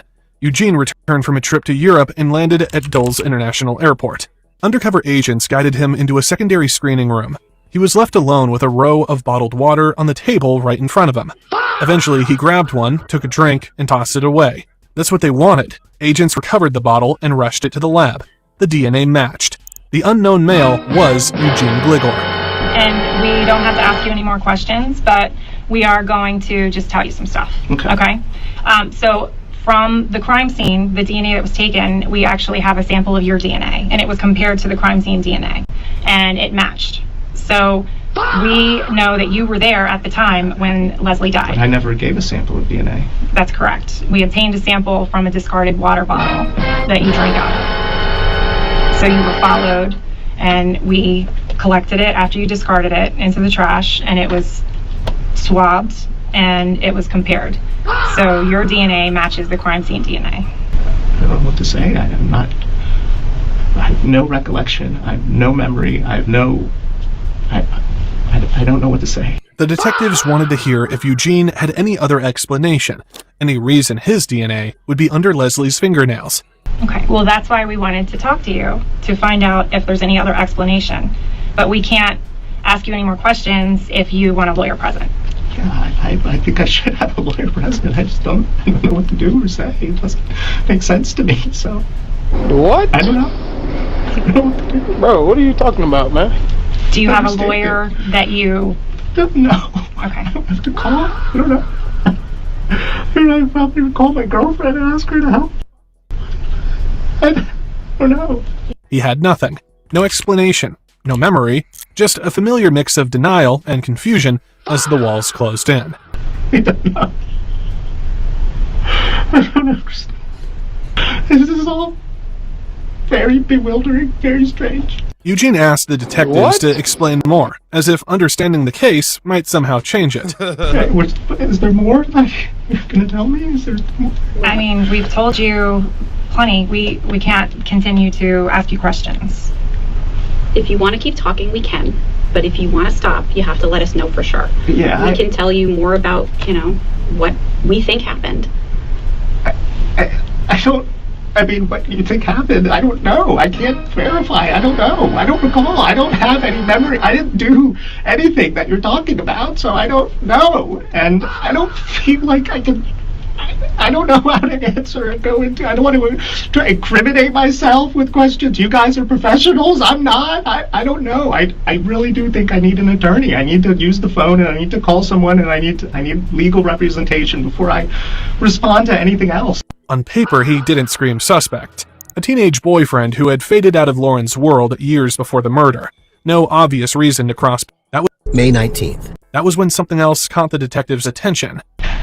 There's no tears coming out of your face. I'm very dry right now. You're dry? I'm very dry. I'm parched, I'm dehydrated. You can probably see my eyes are bloodshot red because I'm just tired and drained. I don't know what's going on. You want me to drink water so I can tear? Like, what is wrong with you? I don't want you to tear. I just don't want What are you trying to say? I'm just trying to say that this seems a little put on. Are you kidding me? Are you kidding me? No. Oh my God, you're so full of it. You're after. This is the police. This is, yes, like it makes sense. Back in his teens, Eugene had been linked to a series of burglaries. It raised a new theory. He knew the house. He knew the layout. Maybe he hadn't gone there to kill anyone. Maybe he expected the place to be empty. What he didn't plan on was running into Leslie. What we're trying to figure out is how your blood was at the scene that day. If there's an alternate explanation, that's why we wanted to talk to you today, okay? So I feel like you just need to take a breath for a second, okay? That's what we're trying to figure out. Why is your blood there? Could it have been, an interrupted burglary? Did something happen where you didn't expect anybody to be home? I have no idea. I don't remember. I don't recall. Again, you're asking me questions. I don't know. I'm not and asking I you a asked question. you did. You just asked me a question, and I asked for legal representation. And you guys are very smug, looking at me like I've done something. And of course, it's innocent until proven guilty, right? By then, there was nothing more to say. As the interview wound down, detectives noticed something telling. Eugene had never directly denied the accusations. You keep saying you don't remember and you don't have any recollection. Well, but if somebody was not involved, it would be an adamant, I didn't do it. I didn't do it. I definitely didn't do it. Like, this is absolutely, I've been an alcoholic in recovery for years now. I've been sober for years. And there are many, many times in which earlier life wasn't great. Abusive father, issues that, but at the same time, this isn't something that I know I didn't do it. I know I wasn't involved. And I just don't understand how this has come to this. I don't know either. That's why we wanted to talk to you. I don't know why your blood is there also. I don't know. Wow. The only person that knows is Leslie, and she can't tell us. The interview ended. Eugene was escorted out and into custody. The evidence spoke louder than anything he said. He was charged with first-degree murder. In May 2025, he pleaded guilty to second-degree murder, admitting he killed Leslie but claiming it wasn't planned. The plea carried a sentence of up to 30 years. On August 28, 2025, he was sentenced to 22 years, followed by 5 years of probation. That was... Damn, he got off kind of light for that little murder, though, for real, for real.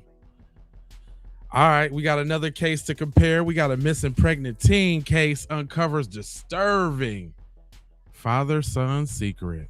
Let's go. On December 23rd, the local police department received a call about a missing person. It's Savannah's family members who've turned up at the hospital to support her for her induced labor appointment. But Savannah isn't there. No one's actually heard from her since December 21st. So at just after 7:30 that evening, police arrive at her address to conduct a welfare check. They find her door broken open. Police, anybody here? Come here. So we got a full hallway down here. What's out to the patio? Police department. Police. Oh, what you got there, Greg? Police department. Aside from the door, there's no other signs of anything? Yeah. They're supposed to be in this. We checked the hospital. Yeah, I think they checked all that. Nothing seems out of place in the apartment apart from the door. And Savannah's family have been calling around all the hospitals in the area. None of them have seen a patient by that name. And like I told you when I worked at a hospital, if you're not, if she doesn't put you on an approved list, they're not going to tell you if she's checked in or not. It's weird that the bar's not checked in, but Her dad's only possible clue is her boyfriend, Matthew Guetta, who's also nowhere to be found. but you said he sent me that the boyfriend's a drug dealer, but shit, he's been assaulted in the past. He's been in trouble with the law before, but it's a big leap from drug dealing to committing murder. The guy's a dealer, but they're trying to. His parents have been calling. They call county. They're trying to do a missing person. Now the girl's dad is here. And Hey, real quick, don't mean to interrupt, but I do got some super chat goals up there if y'all want an extra hour of streaming, and Jules is always nice. I appreciate it. Thank you for everybody that looked out so far. she's supposed to be induced today, and they took out the hospital. You know what I mean? And no show. So I don't know what's going on. But anyway, like I said, the door's kicked open. It doesn't look like there's no, the apartment's in order. You know what I mean? It's not in shambles or nothing. So it's actually pretty straightened out, pretty squared away. So there's no signs of any struggle or anything like that. Everything's neat except for the door. You know what I'm saying? If someone left, there would be Okay, we did a security check for people. We're not going to look through anything else. It looks like they went through doors. No, yeah, there's no, the TV's there, everything. There's just They even made a nursery for the baby. Yeah. It's kind of. So were they arguing? Were they having an issue or nothing that y'all know of? He's assaulted in the past. In the past, no, but I mean, ahorita, right now, there's nothing going on. I mean, yeah, I know, I get you. That's what I'm saying. Well, it gives us a little feedback on what's going on. I mean, I know that people have their issues on and off, but right now, they were excited to go have the baby, I guess, right? Savannah and Matthew are excited to bring their child into the world and start a family. But it's clear something's gone wrong. Something no one can yet guess at.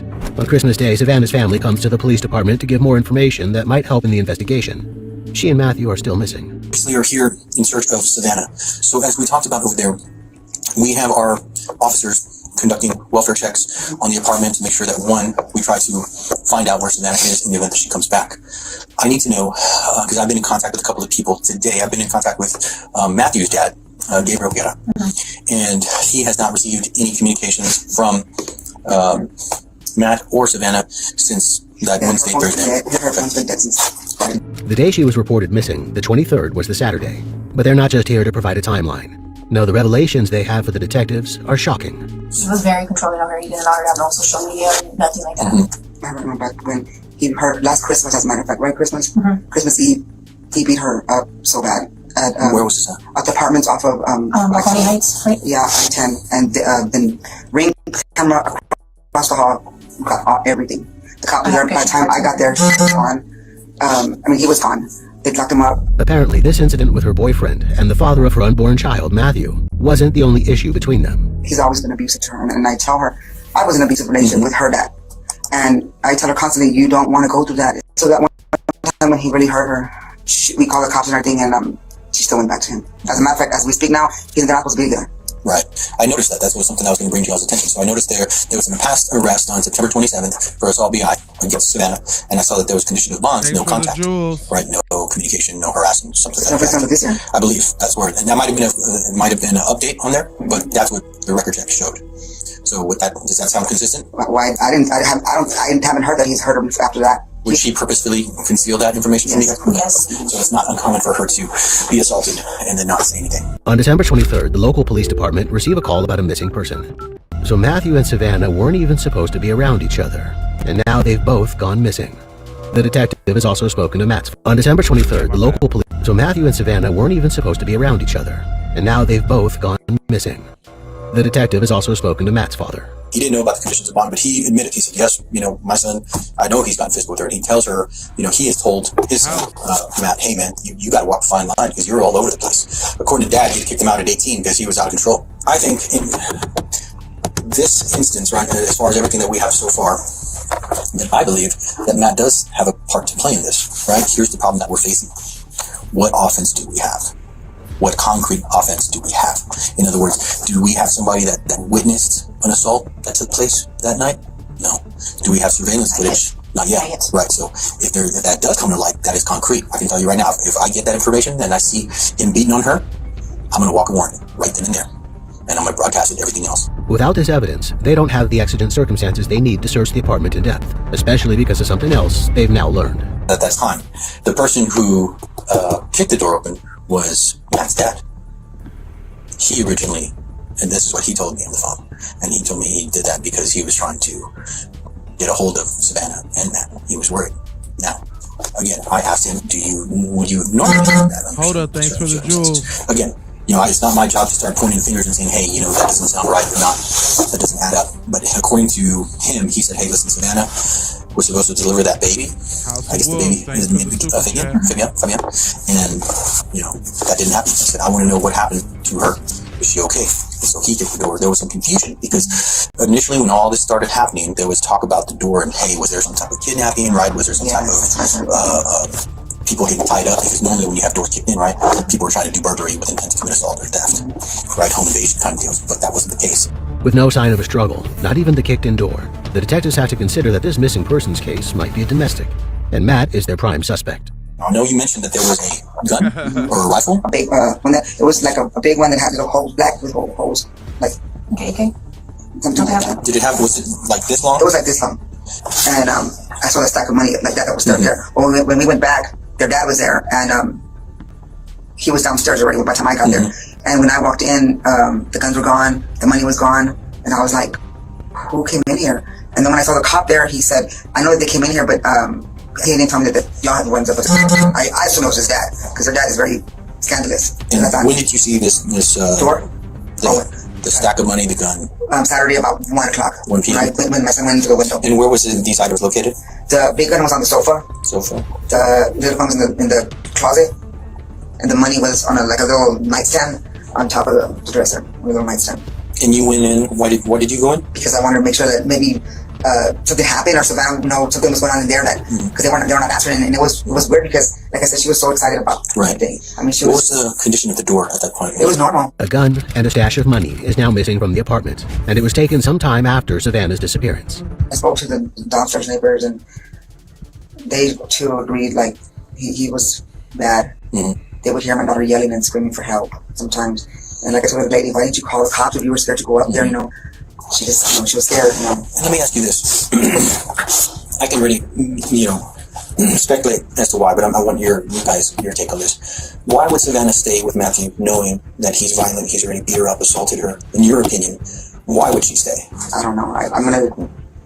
I just feel like he was a narcissist. He knew how to manipulate her into believing things were gonna be great. And then when he would hit her, he would do exactly what he robbed her for innocence of a lot of things. So no external factors. In other words, what I'm trying to say is she wasn't hooked on any drugs that he was using. Never used. The only thing that she tried was marijuana. And she didn't even like that. She never done any drugs. Never. But with Matthew as an alleged dealer, she was wrapped up in that world nonetheless. Did Savannah ever mention anything like that? Just say, hey mom, just I'm not dumb. That's what he was doing. Yeah, but did Savannah ever say that? She never actually told me that. She knew that I knew, and she just kept it like that. Like, in other words, saying anything that might have put her in danger. Hey, he's getting to a point to where, he owes money. Oh, no. She never told me anything like that. Matthew's a suspect, but they also have to consider that maybe his work has gotten them both in trouble. The kind of trouble that makes you disappear. Vanna did say that she was going to leave him after she had a baby. And I felt like because he didn't want that, he got possessive over her. And probably... How many times has she tried to leave him before her? She hasn't. Never. But I guess she was already at the point that she just cared about because of her baby. Her baby meant the world to her. So, because my thing is, right, again, I go back to why isn't he answering the phone? Why isn't he calling me? Savannah's family leave the police department with more questions than answers. And when they do get those answers the very next day, they'll prove more tragic and more disturbing than they could have imagined. We got to keep the family back while they do their work. Are the doors open? Sorry, maybe. SAPD. Should be an 18-year-old female, pregnant to term, and a 22-year-old male. A local resident has spotted Matthew's car, a gray Kia, parked outside an apartment building on Danny K Drive, seemingly abandoned. They call Savannah's family, and Savannah's family call the police. So I don't know how they got tipped, but we've been getting tipped from all over the place. And so they got a tip. They started headed this way. I headed this way. The officers search the car as Matthew's family also arrives. They've heard there might have been a break in the case, but it's the kind of break the officers dread making. Holding up a sheet to keep it private, they found the dead bodies of Matthew and Savannah. Hi, this is Detective Alonzo with the Nevada Police Department. We have possibly a murder or suicide we're following up on. We just found a missing person's vehicle with two missing people inside. It's going to be obviously a homicide investigation, but I was told to notify the police officer to have a heads up for the police rig or some sort of rig or sitting there. The BNK, thank you. It's kind of seemed like the body's been there for a couple of days. Appears to be gunshot. Savannah is found in the front seat with a gunshot wound to the head. Matthew's in the back seat. It looks like he's been shot in the head too, or shot himself. At least that's the officer's initial theory, a murder-suicide, especially with everything Savannah's family told him. But that theory quickly goes awry. There's no sign of the murder weapon, and Matthew appears to have been dragged into the car after his death. He's an innocent victim after all. This is a double murder, and the killer is still at large. Good afternoon. I'm Detective Goodwin, Jeremy Goodwin, with the San Antonio Police Department Homicide. Detective Goodwin is called to the scene to investigate. The steering wheel had apparent blood on it, as well as the center console. As I looked up, I'm kind of kneeling down, looking up towards the visor. I observed what appeared to be a bullet defect near the driver visor of that. Savannah was likely shot inside the car, but Matthew may not have been. The back left tire, the sidewall of the tire had what I believe to be blood on the sidewall of the tire, and then inside the rim there appeared to be apparent blood inside the rim. It appeared to me that someone that had been bloody was placed against the tire, and the vehicle was driven after the blood had been placed in. Armed with these clues, the detectives then access local surveillance cameras overlooking the parking lot. At 11:59 p.m. on December 21st, a Chevrolet van is seen pulling in. The truck bed cover is at an angle, like there's something jamming it open.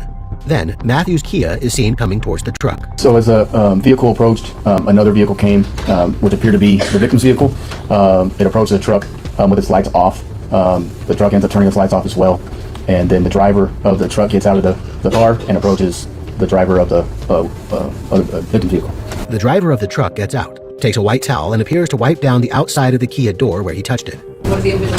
He steps out, and when I observed that, it did not appear to be Matthew, as Matthew is very tall and lanky, and that individual did not appear to be that tall. The drivers get back into the vehicle and drive behind the apartment building. 3.5 minutes later, the truck reappears. You making observations about the truck at this point? Yes, ma'am. The bed of the truck is no longer angled. Doesn't appear off-center, but like I said, it appears flat. Matthew's a suspect, but they also have to consider that maybe his work has gotten them both in trouble. The kind of trouble that makes you disappear. Vanna did say that she was going to leave him after she had a baby, and I felt like because he didn't want that, he got possessive over her. And as though whatever was in the truck bed, perhaps Matthew's body, has been left behind. So Tasha, Detective Goodwin you, believes that at least one of the two men seen in alert. this footage is the killer. But the truck's license plate is obscured in the footage, so he focuses on the victim's car instead. The Kia is seen leaving the apartment complex at 10:22 p.m. on December 21st. According to GPS data, it stopped at Charlie Chan Drive at 11:50 p.m. and stayed there for 4 minutes. So I went to Google Earth just to see the intersection, see what was in the area, and when I did that, I noticed there was a truck that was very similar to the vehicle observed on 903 Danny K in the driveway of Charlie Chan. So I decided to research that address. And what did you find for your research?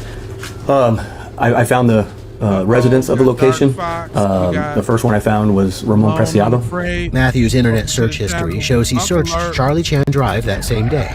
That makes it likely it was Matthew who was driving before they got there.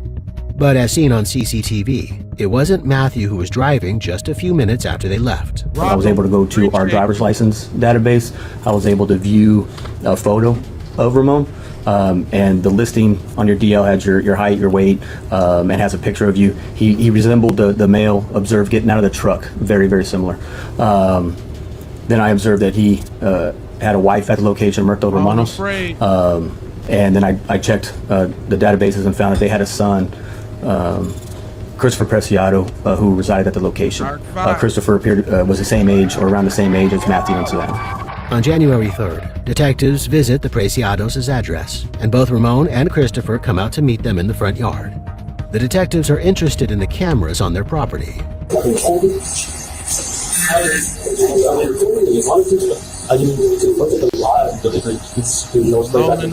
That footage, if it had been recorded, might have shown Matthew and Savannah leaving the address alive, or it might have shown something far more disturbing. But apparently, it's only live. The detectives bring Ramon and Christopher to the police department for separate interviews.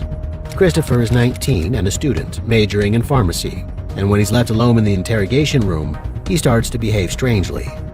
He pulls his chair in without touching it with his fingertips, like he's afraid of leaving evidence behind. My work's going to your body, right? So I'm a little bit, whatever he was talking about. So I kind of want to talk to you. You told me that I didn't talk to you. Okay. So I got the case where a couple people were you. Okay. And obviously talking to your dad, he's broken it down that he helped pick you up at the location. Footage of Ramon's interview hasn't been released, but according to the affidavit, he admitted to driving his truck to Danny K Drive on the night of December 21st and identified himself as the driver seen on CCTV. He has also identified Christopher as the driver of Matthew's Kia. Christopher has nowhere to go without calling his father a liar, so he admits to contact with Matthew. I texted, what's his name? I don't know his actual name. What's your Instagram? I deleted mine after the incident. But this is a lie. His Instagram is still active. So, what are you trying to get him? I tried to buy a little bit of weed. Also, that's perfect. I don't care something because he was posted pictures of guns and stuff, and that was something. I didn't feel, I don't want to associate with that. Yeah, you just want to get your stuff calm down and go with your day, right? According to Christopher, Matthew agreed to the drug deal that night. This matches with the Instagram messages the detectives found on Matthew's phone. He messaged an account under the name XXVII that day, quoting a price in cash. The account responded with Christopher's address on Charlie Chan Drive. At 11:49 p.m., Matthew messaged to say he was pulling up. Where was he going to drop you, man? To your house. Okay. And then, do you remember what county you arrived at your house? No. Okay. And then, what happened when you arrived at your house? When he arrived at my house, he was kind of agitated and ready for me. Like, he was like, man, I told you to be out here ready. Like, why aren't you ready out here waiting for me? And he was really agitated. He was like, come on, just get bro. Come on, hurry up. Let's do this. Just get out of here. As though whatever, but there's a problem with this. Savannah was found with blood all down her right side, not her left. So after he did that, he's like kind of panicking. He was like that to push her like that to see if she's like conscious, I guess. And then he's like turns it on me because I guess he realizes what's about happening. I was about to just watch, just gonna run. And as soon as I was about to reach for the door, he like faces towards me again, so I can like that. Okay. Like I pushed it with the setup like that way, like I did the first time with that. Okay. He went like that. Okay, so it came towards him. And it went off again? Or what happened? Because he was finger on the trigger the whole time. It went off again? Yes. It went off again. I didn't even see the jewels. Did he get shot? I assume so because he just stopped talking. There were no drag marks on the car's entire console, and no blood on the front headrest where Matthew was supposedly sitting when he died. This one right here, that's all the contact. Right, so you pushed it means that the gun was up against his head when he was shot. That's on the right side of his head. So if his head would have to be facing this way, looking this way, when he's done, he was looking at her the whole time. So how did you said he was looking at you and pointed at you? Well, he had pointed at me, and then he was like kind of going like that. But Detective Goodwin can demonstrate that this can't be true. So this way, right? So if I'm driving here, and he's looking this way, if he's pulling here, he'd have to break it, like basically bend it all the way here to get the angle that we're talking about up on here, right? So I'm bringing my arm back to try to get that angle. So doing that is going to be hard to get a contact shot at the angle of a through and through with a defect by the visor. There are similar inconsistencies to the trajectory of Savannah's bullet wound. They don't match up. The evidence, let's let you know, the evidence tells us a story.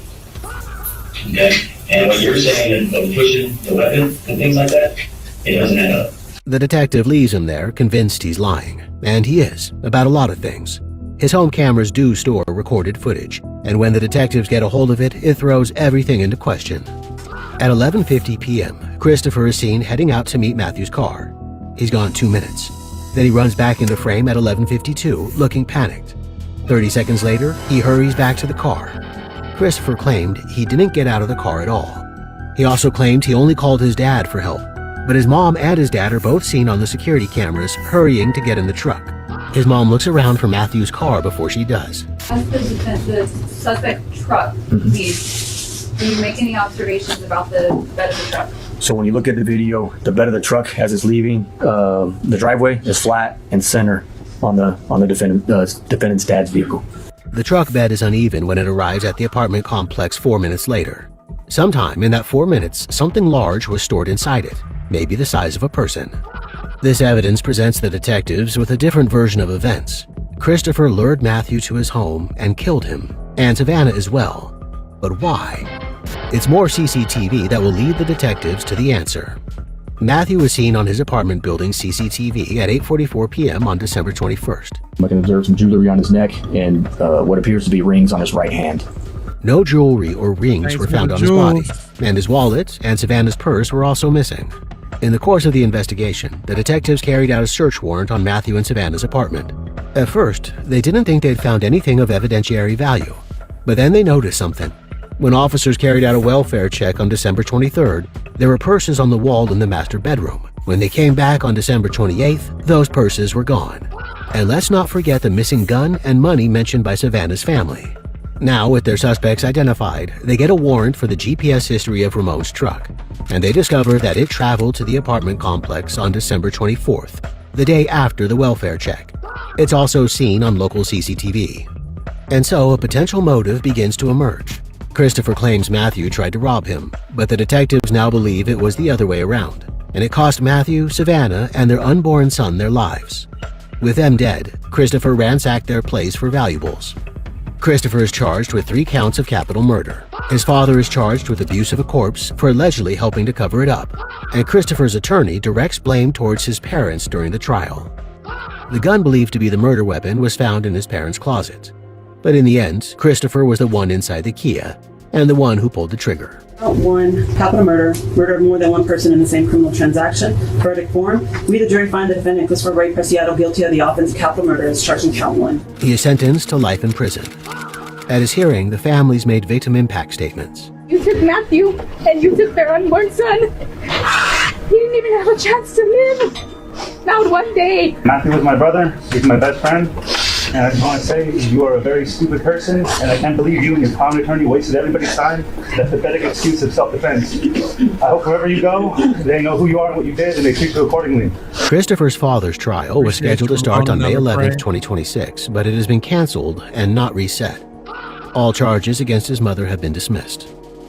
But there's a problem. No, I don't know how I feel about the mother getting away like that. I don't know about that one.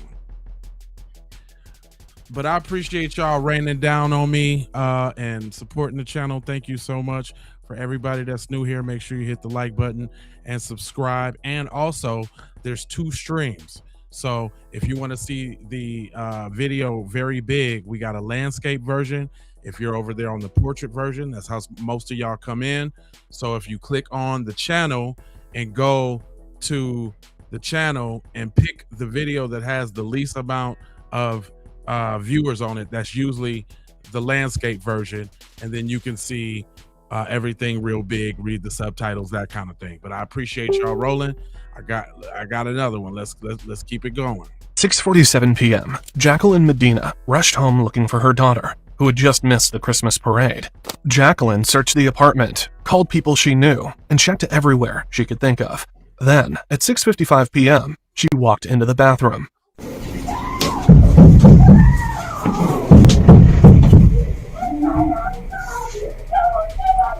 Her screams echoed through the apartment walls. A neighbor heard them and pulled out her phone to record what was happening. Jacqueline had found her daughter lying in the bathtub. Sheriff's office, location and emergency. Please come to my house. Okay, what's going on? My daughter's dead. My daughter's dead. Okay, ma'am. How old is your daughter? She's 16. Please help. Okay. Oh my God. Oh my God, no. The 911 call came in at 7 p.m. Within minutes, officers from the Edna Police Department arrived at the apartment. Where's she at? Where's she at? Where's she at? Where's she at? Move. Where's she at? Back here? Move. Okay. 16-year-old Lisbeth Medina was in her t-shirt and shorts. She had been dead for some time. At that point, officers started securing the scene and preserving any evidence left behind. I need you to come out here with us. I can't. That's my baby. I understand. That's my baby. We need to talk to you and find out what was going on. Family members were gathering outside the apartment, and the officer quickly realized he needed help. Backup units were called in, and before long, the Texas Rangers joined the investigation. You see that? You see that wound on her stomach? That's a stab wound. Yeah. Right. You see any knives or anything in there? No, it's a homicide. Yeah. Investigators found a small stab wound on her stomach. Detain everybody outside. Okay. It's a homicide. In handcuffs. It's okay. It's a homicide. Yeah, it's a stab wound. 16-year-old female, approximate stab wounds to the chest. It's a homicide at this point. Everyone except Jacqueline was moved outside and temporarily detained while detectives began processing the apartment. Their first interview would be with Lisbeth's mother. Nobody was here? Nobody was here. Nobody at all? No, I walked in and I looked in her room and I was yelling her name, like, Liz, where are you? And then I went in my room and I was sitting on the bed just calling their friends and calling people. And nobody could tell me. I called the coach and she said she hasn't seen her all day. Jacqueline Medina called her coach because Lisbeth was a junior varsity cheerleader at Edna High School and was supposed to be participating in that day's Christmas parade. Jacqueline rushed home to change her shoes before heading back out to watch the parade. She waited along the route hoping to see her daughter pass by, but Lisbeth never showed up. And I was like, okay, well, that doesn't seem like that's her. She would have called me if she was feeling sick. She would have texted me. She hadn't called or texted me all day. Her phone kept going to voicemail. And then I went into the restroom and I found her. Jacqueline also confirmed that the clothes Lisbeth was wearing were the same clothes she had slept in the night before. Meanwhile, investigators discovered something troubling. Lisbeth had suffered multiple stab wounds. Oh, hold on. Dang it. You gotta take more pictures. I got more stab wounds on her shirt. Her shirt's torn the hell up. A lot of stab wounds. And her shirt's completely torn up with stab wounds. And she's wet. Bottom part of the shower curtain is covered in blood, too. Is she on the shower curtain? She was not on the shower curtain. Shower curtain's it's like she got rolled in the tub. There's constant smears from the top crease all the way down to where she lays. At 6:47 p.m., Jacqueline Medina. With that many wounds, investigators expected to find blood throughout the apartment. Instead, nearly all of the blood evidence was concentrated inside the bathroom. To detectives, that didn't fit. It raised the possibility that Lisbeth had been attacked elsewhere in the apartment, moved into the tub afterward, and that the shower had been turned on to wash away evidence. That theory also explained why Jacqueline didn't immediately notice anything unusual when she came home. In fact, she hadn't returned alone. Lisbeth's two best friends, Johnny and Jocelyn, along with her boyfriend Derek, had come with her to help look for Lisbeth. Yeah, the kids were out here. They're already there? Yeah, because I called them. I was like, I need to go find Liz because I can't find her. And they know where she's at all times. They have a 360 app. So I was like, we need to go find her. Oh. And they showed up. At first glance, the scene looked like a burglary that had gone wrong. Investigators were still processing the apartment, but one detail stood out right away. Lisbeth's phone was missing. See if you can get the boy, because we don't know where the phone's at, but we can at least get a last location of the phone on that 360. Okay. Outside, Lisbeth's friends struggled to process what had happened. Despite the emotions, they helped investigators piece together Lisbeth's final movements. One clue came from her phone's last known location. It wasn't her apartment. All right. Her location's on there too. How do you see her location? 1017 today. It's County Road 406. Appreciate the love, Joe. Phone data revealed something unexpected. Lisbeth never made it to school that day. Instead, her phone placed her at a house on County Road 406, less than a mile away. The problem was, nobody knew why she would be there. At 10:17 a.m., it shows her location on County Road 406, and it's not here. Okay. Detectives had a lead they could actually follow. Now, they needed to see that location for themselves. That was at 10:17 a.m. today. He messaged her at 7-something in the morning to no response. And he messaged her at 11:13 with no response. Okay. So she's been here for a while. So that 10:17 mark on that 360 app, we need to go try to find it. I agree. Officers headed straight to the address. Police! Police! I'm going in here. Watch. Ready? Go. Police! Hold the hallway. Open the door. Police! Hey. The house was empty. No clearing. One more. Clear. Investigators soon learned the property was listed for sale. That explained why nobody was there. It didn't explain where Lisbeth's phone had gone. The lead had gone cold. The next morning, detectives returned to Lisbeth's apartment complex looking for answers. This time, they focused on the neighbors. One woman said she heard something. This area was very loud crash, almost like, I don't know if something was falling or what the sound actually was, but I assumed my very active child had knocked something over in the house. So I jumped up out of the bed. I ran through my house to see nothing had been disturbed in my house. On my way back into my bedroom, I heard another crash in the same area. She remembered hearing 2 loud crashes coming from the bathroom area below. When she stopped to listen, she heard something else. I heard the shower in the master bedroom. How long would you say the shower was on? Maybe about 15, no more than 20 minutes, because I then got up and showered myself. If she could hear the water, investigators wondered what else might have been heard. I did not hear any screaming. My dog, as you see, he's super alert. He didn't do any random barking. Like, he hears the slightest dogs walking through, he normally goes off. Detectives asked her, what time did she hear it? 10 in the morning and noon. And I want to say it was closer to 10 and 11 because... If that's true, Lisbeth may have been killed around 10 a.m. It narrowed the window investigators had been searching for. On December 7th, detectives followed another lead. A nearby resident had surveillance cameras that may have captured someone leaving Lisbeth's apartment. It's censored. It's motion censored. So like when he's running across, it grabs him and it follows him all the way to the car. The footage showed a man running from the building at 10:16 a.m. He then got into a silver Ford Taurus and drove away. The timing immediately caught investigators' attention. Detectives showed the image to Jacqueline Medina. She didn't recognize him. Detectives then sat down with Jacqueline and began rebuilding the day's timeline minute by minute. Put something on quick and then run back over to be hurry. That's exactly what I did. I just left the door.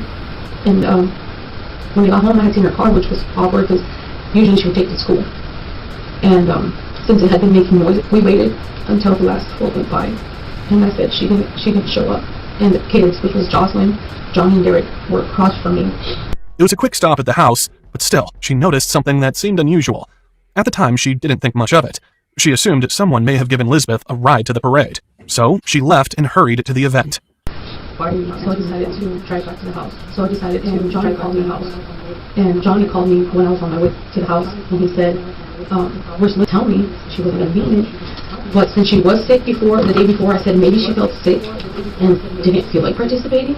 But then again, she was like, Mom, stay home. But since she was sick before, the day before, I said maybe she felt sick. At that point, I made her didn't feel like participating. Thinking, all kind of again, she was like, Mom, she went off, or I don't know, she not tell me she was going to do something, or did she get really sick and now she's not hospital? Jacqueline rushed back home. Behind her, Lisbeth's friends followed in a separate vehicle. Everyone was trying to find her. And I said, Lizzo. I went to my room, and I sat in the bed for a little bit just thinking who I'd call. I remember I had her coach's number, so I called Coach. And she said, Johnny, I can't find her. Like, I need to find her. Do you know anything?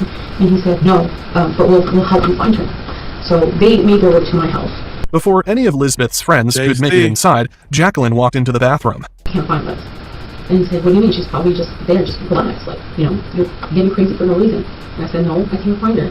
And that's when I walked into the restroom, saw her foot sticking out, and then I opened the curtain and she was in the bathroom. And at that point, I thought something stupid. I thought she had hurt herself or something. At first, she hoped there was still something she could do. But then, she realized she was long gone. The apartment door wasn't locked. Only Jacqueline had a key. And in an earlier interview, she had stressed that she always kept the door secured after being robbed in the past. When you got here, was the door locked? No, it wasn't locked. It wasn't locked because I just walked right in. Is that uncommon for it to be unlocked, or do you always have it locked? I always have it locked since they've robbed us. How long ago did they go? A couple of weeks ago, they robbed us. They took my watch. They took a whole bunch of stuff. I don't know if maybe that's what they were trying to do when they came in, or I don't know. Investigators were already considering the possibility of a burglary gone wrong, and this immediately caught their attention. Okay, how long ago was that? A couple weeks ago, maybe 3 weeks ago. Do you know the people who were involved? Can you identify them? No, I don't know anybody because we weren't here with Oh, you. okay. Nothing valuable appeared to be missing. Whoever entered the apartment seemed only interested in small, inexpensive items. But there was just petty taken. They didn't take the TV. They took a projector. They took my watch. They took just petty.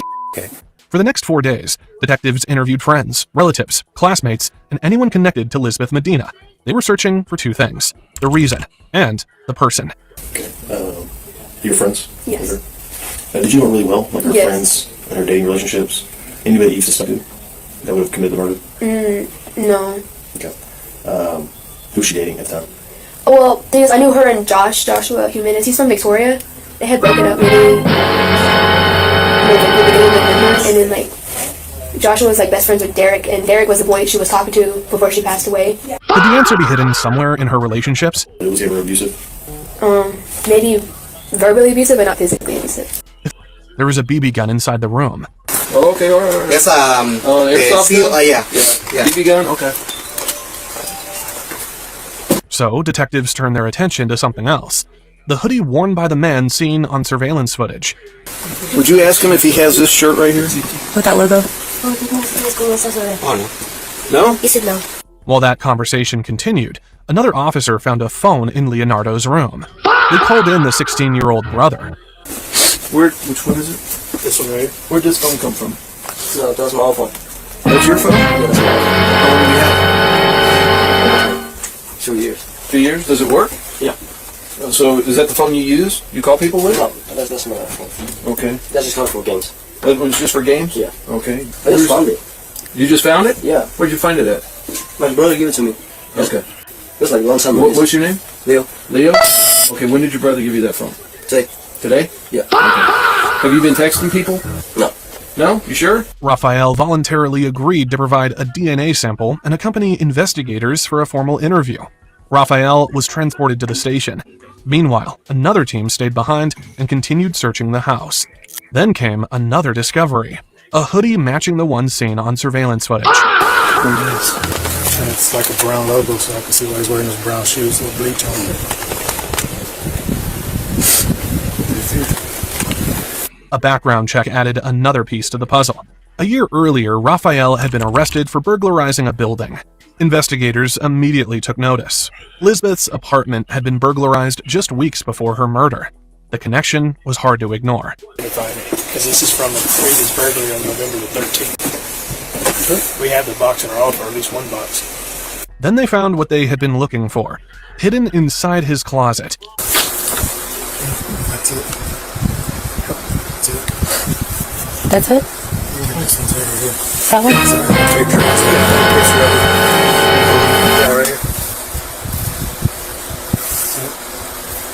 And the case is at the case. Take a picture and send it to. It was Lisbeth's actual phone. Detectives now believed Raphael had removed the SIM card from her device and placed it into another phone before giving it to his younger brother. Dark The search wasn't over. Investigators uncovered a hidden stash concealed deep inside a floor vent.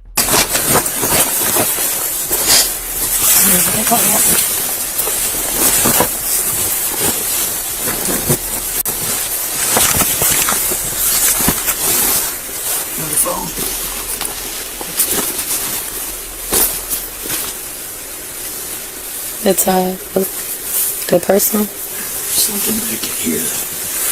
Milk bag. It's a clothes bag. By this point, the evidence was beginning to stack up. The more they searched, the more items they found linking Rafael Romero to Lisbeth Medina's murder. There's a camera. Yeah, that probably belongs to a victim. While investigators continued searching Raphael's house, another team sat down with him at the station. Brad Johnson, Texas Ranger, in the room with Shane Staley, Texas Ranger, as well as Rafael Romero, and Sheriff Deputy Herman Romero with the Fake Sheriff's Office. Raphael wanted to clear his name, so he agreed to keep talking. For now, he appeared willing to cooperate. No. No? Do you ever drive to Edna? Do you go there, to the town? One time. One time? When was that? About 3 weeks ago. Hey, Raphael, did something happen this week that you need to tell us about?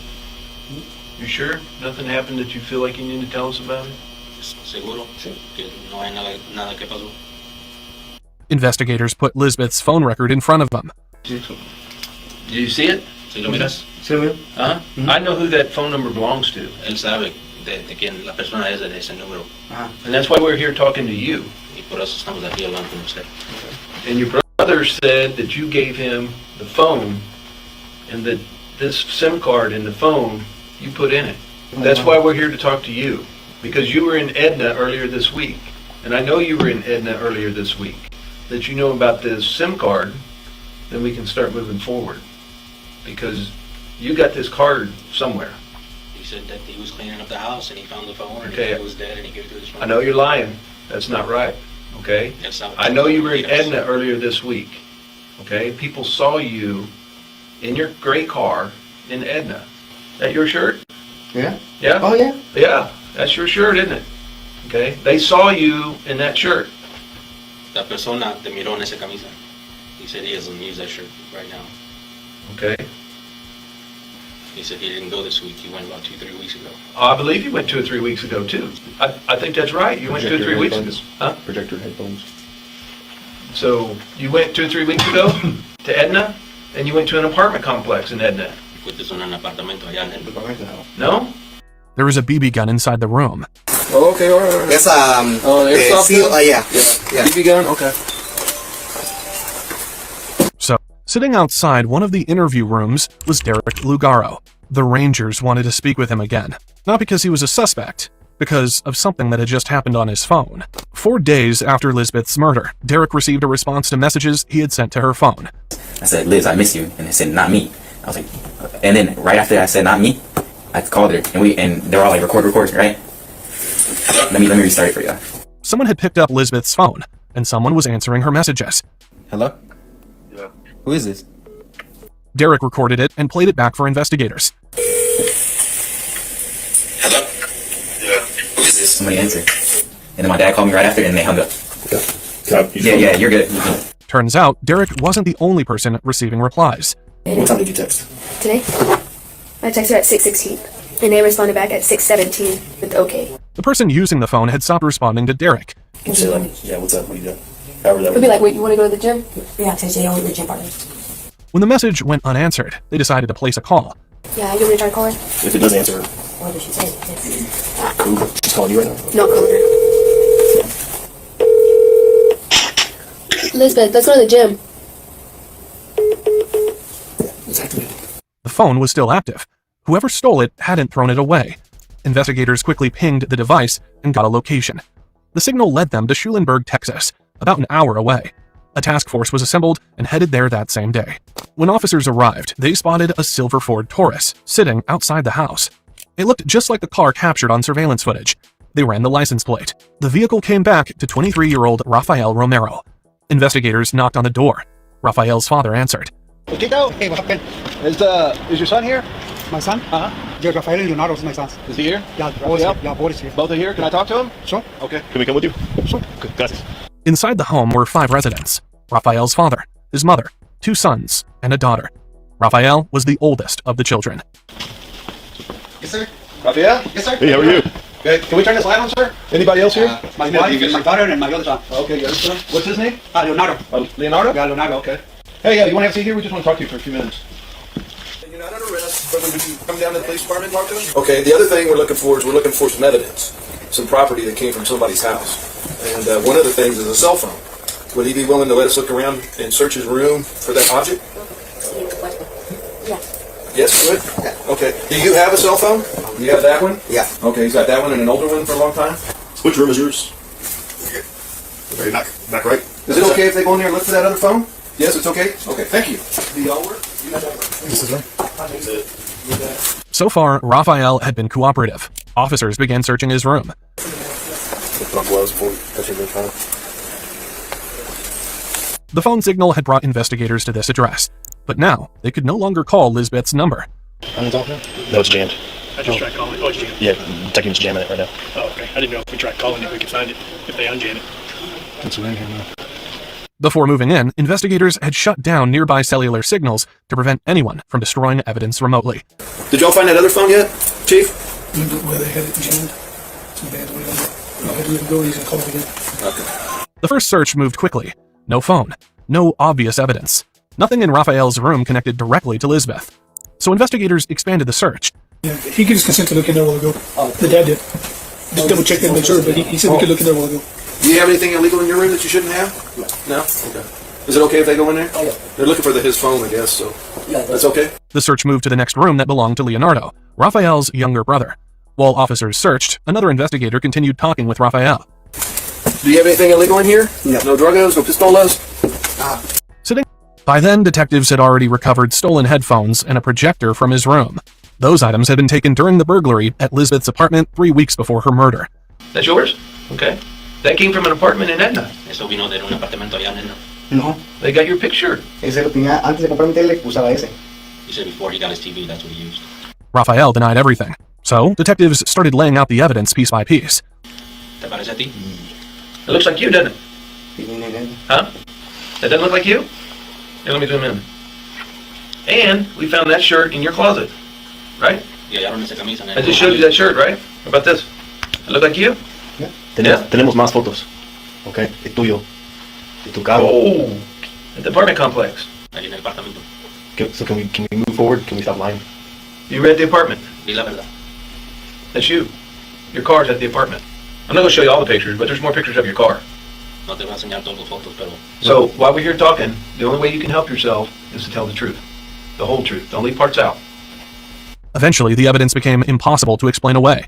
Raphael stopped denying that he had been there. He admitted he was at the apartment complex, but that was as far as he was willing to go. Okay. He said he went there to try to find work. Today? To work on the remodeling. Of the So you were at the apartments? Sí. Where this was at? That picture I showed you, that's you at those apartments, right? Yes. See? That is. Okay. Thank you. So He couldn't remember. I couldn't remember. Did you talk to anybody there about work? No? He was looking around, he couldn't find anyone. Okay. Why did you run leaving? Why are you running? Bueno, hice ni al baño. Necesitaba ir al baño. You need to use the restroom. Oh, okay. Raphael already knew why he was sitting in that interview room.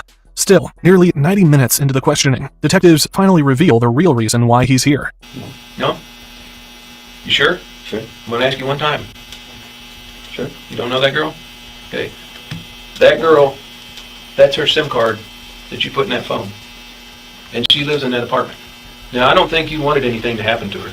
Raphael insisted he never entered the apartment. According to him, he had only been in the area looking for work. This was inside. That's that's her phone. That's her SIM card from her phone. At this stage, detectives weren't chasing a confession. The physical evidence was already strong. What they really wanted was an answer to one question. Why? I know you're scared. You don't know what's going to happen to you. I don't think you wanted to do that to that girl. That's not what you went there for, was it? After hours of pressure, he finally broke and confessed. He said he went over there to go buy some drugs. He doesn't remember clearly on everything what happened. He went inside. He went inside. He said he went to the apartment. He knocked on the door and asked where he can buy drugs. He said when he knocked on the door and he was talking to her, he was outside for a minute, then he's inside the apartment, and he asked if she spoke Spanish, and she said no. So he asked if they sold drugs, and she also said no to that question as well. Okay. Why did he go inside? So it's just him and her in the house, in the apartment? Y nomás es tú y ella dentro del apartamento? Yeah, it was just them two because the other guy left. He said that he thought she was very pretty. He told her and he wanted to get her phone number, and she said no. And he got very angry, and he's not sure what happened after that. You went to the house. She answered the door. You asked to buy some drugs. She said no. She didn't sell any drugs. But you went inside the house. You said she looked pretty, and you said she looked pretty, but she wasn't interested in you, and you got angry. Good. He said that's what happened, but after that part, I'm not quite sure what happened after that. Okay. Hey, Raphael, the only way you're going to feel better about it all is tell us everything. And I think there's some parts that you do remember. You just don't want to remember it. You don't want to tell us about it. By then, detectives had already recovered stolen headphones and a projector from his room. Those items had been taken during the... He admitted entering the apartment while Lisbeth was home alone. He admitted she rejected him, and he admitted that rejection sent him into a rage. After that, he claimed his memory went blank. All I remember is getting angry. No sé por qué lo hice. I don't know why I did it. Because I killed her. Raphael acknowledged killing Lisbeth, but even then, he refused to explain exactly what happened inside that apartment. Raphael was willing to accept responsibility for the murder. With the murder confession secured, investigators arrested him. Detectives also recovered Raphael's journal. After translating it, they found entries that revealed a pattern. The journal described his habit of stealing women's underwear. Detectives had taken Raphael back to Lisbeth's apartment. They hoped returning him to the scene might trigger details he claimed he couldn't remember. Did you knock on this door? Okay. How many times did you knock? Good times. Okay, then what happened? Inside the apartment, Raphael repeated the same story. He said everything disappeared from his memory after Lisbeth rejected him. Investigators then brought him into the bathroom. This is where Lisbeth was lying dead. estaba Elizabeth muerta. He said he just remembers, he remembers her being laying in the tub with the water on. In the end, Raphael confessed he had burglarized Lisbeth's apartment on November 13th. Then, on December 5th, he returned. According to his own statement, he went back looking for more underwear to steal. Instead, he encountered Lisbeth Medina, and her life ended that morning. This case started like any other ordinary day, a mother expecting to see her daughter. Then, in a matter of hours, everything changed. For Lisbeth's family, there's no explanation that could undo what happened inside that apartment. No confession could give them back the future they expected to have with her. But after nearly 2 years of investigation, they finally got an answer. In September 2025, Rafael Romero pleaded guilty to the murder of Lisbeth Medina, aggravated robbery with a deadly weapon, and burglary of a habitation. The court sentenced him to 2 life sentences, plus an additional 20 years. For the rest of his life, he will live with the consequences of what happened on December 5th, 2023.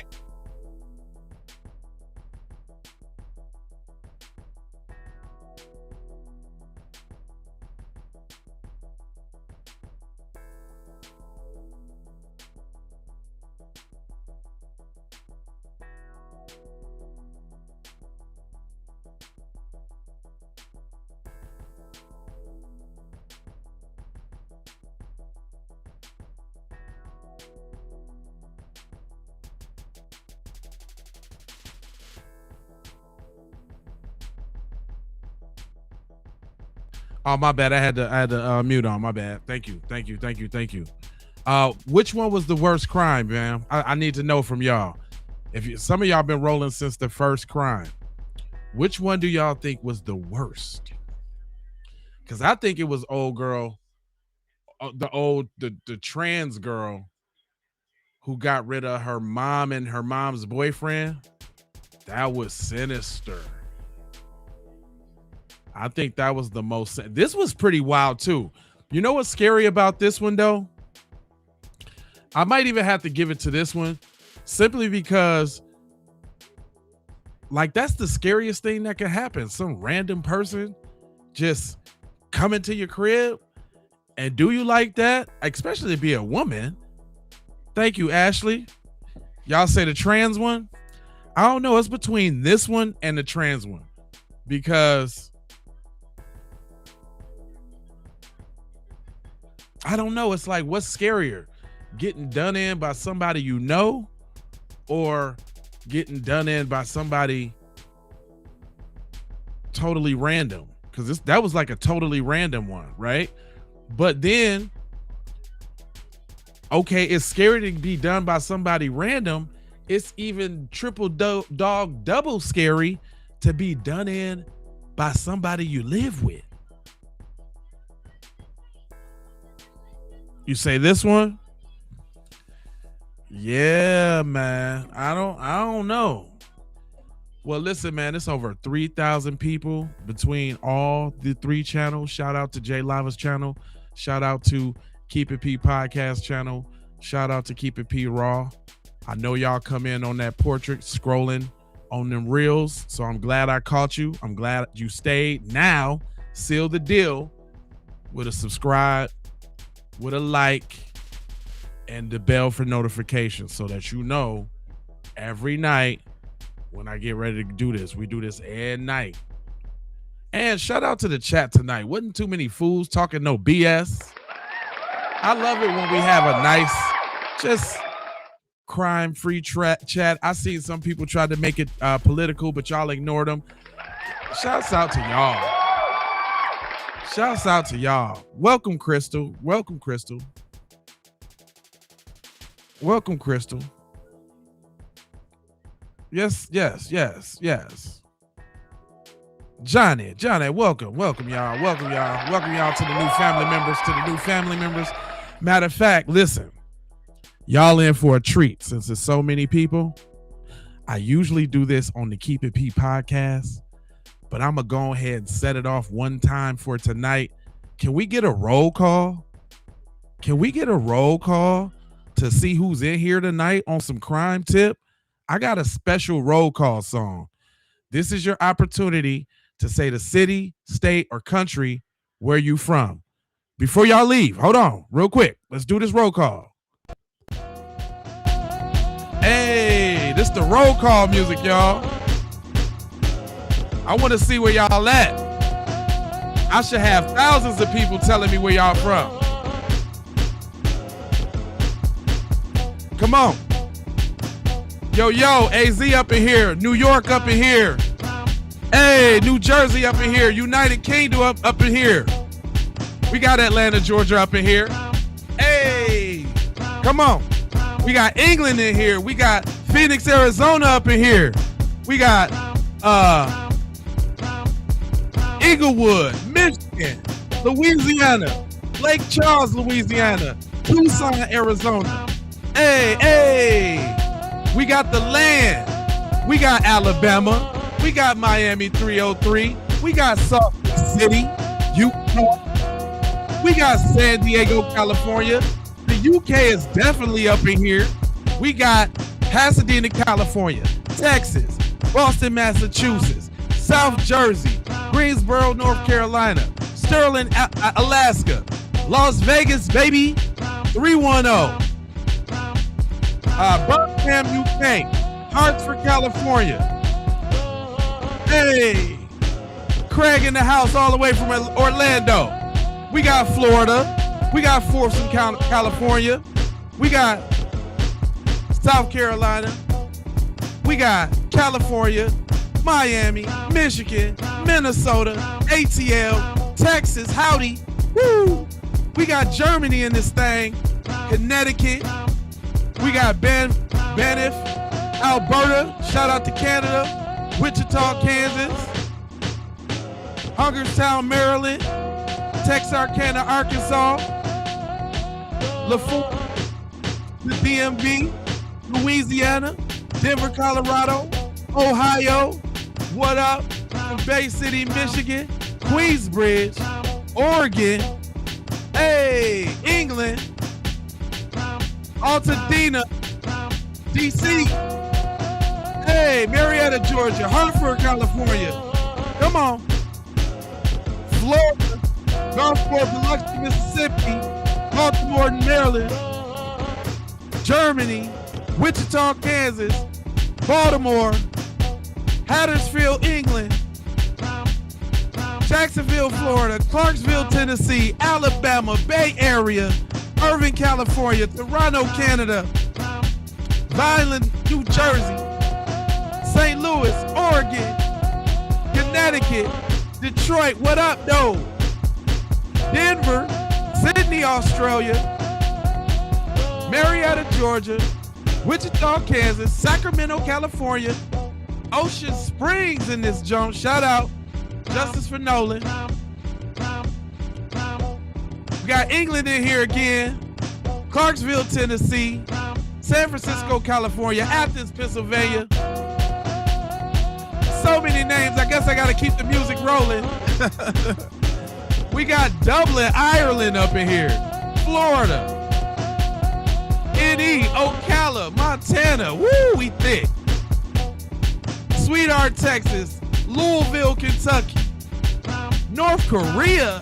Nah, North Korea, don't get executed, but welcome. New Orleans, Louisiana, Ackworth, Georgia, Scotland,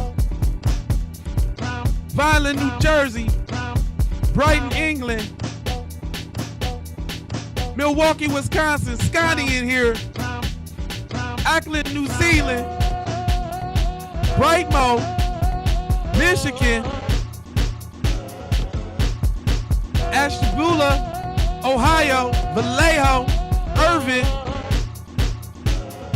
Lebanon, Indiana, New Zealand,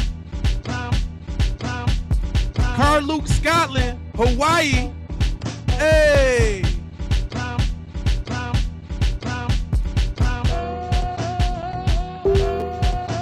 Lake Charles, Louisiana,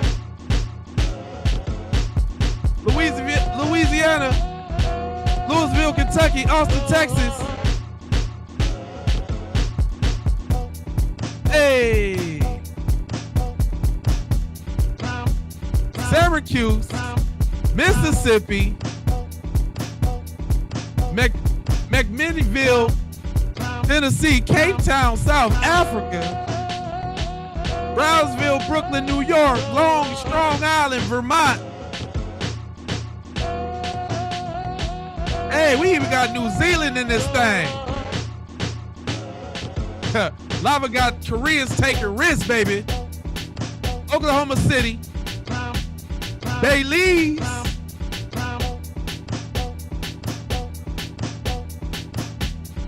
Newcastle,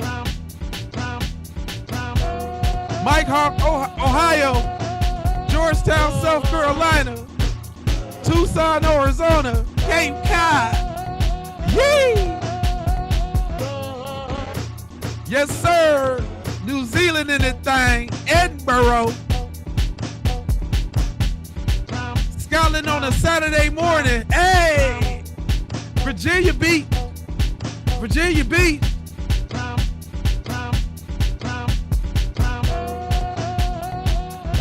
I appreciate y'all showing the love.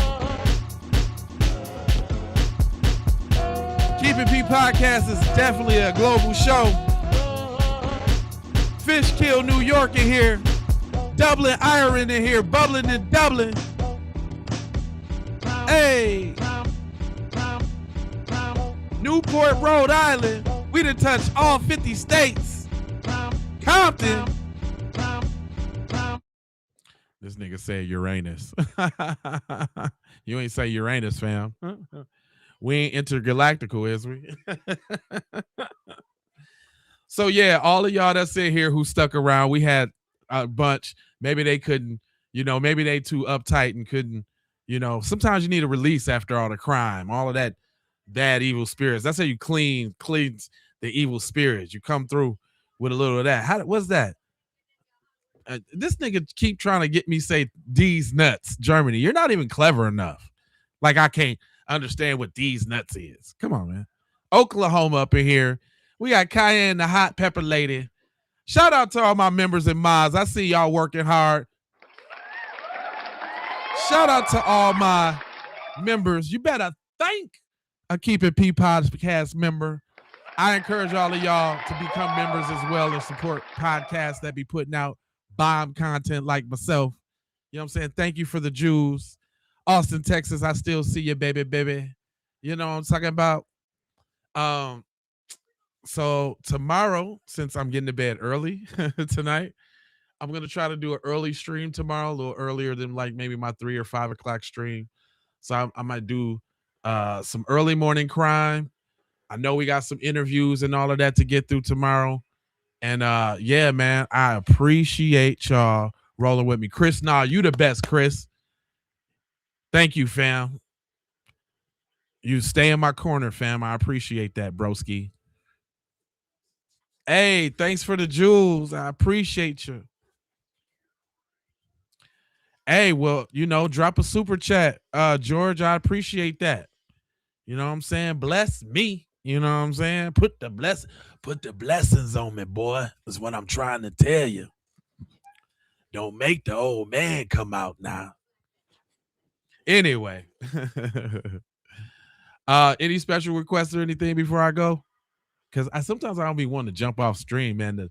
The love be just so much, man. I don't be wanting to jump off stream. James, man, thanks for the jewels, broski. I appreciate that. Bro Hamburger. I appreciate that. Matter of fact, I didn't hit the super chat goal, but if I get, let's say, a couple super chats or something, we can go ahead and do another hour. Y'all want another hour, man? I got a couple other stories, man. This is for y'all. I'm the people's. I'm the Keep It P Podcast. The P is for the people. George, thanks for the sub, buddy. Nikki, I see you. Jerry, thanks for coming through. I appreciate you.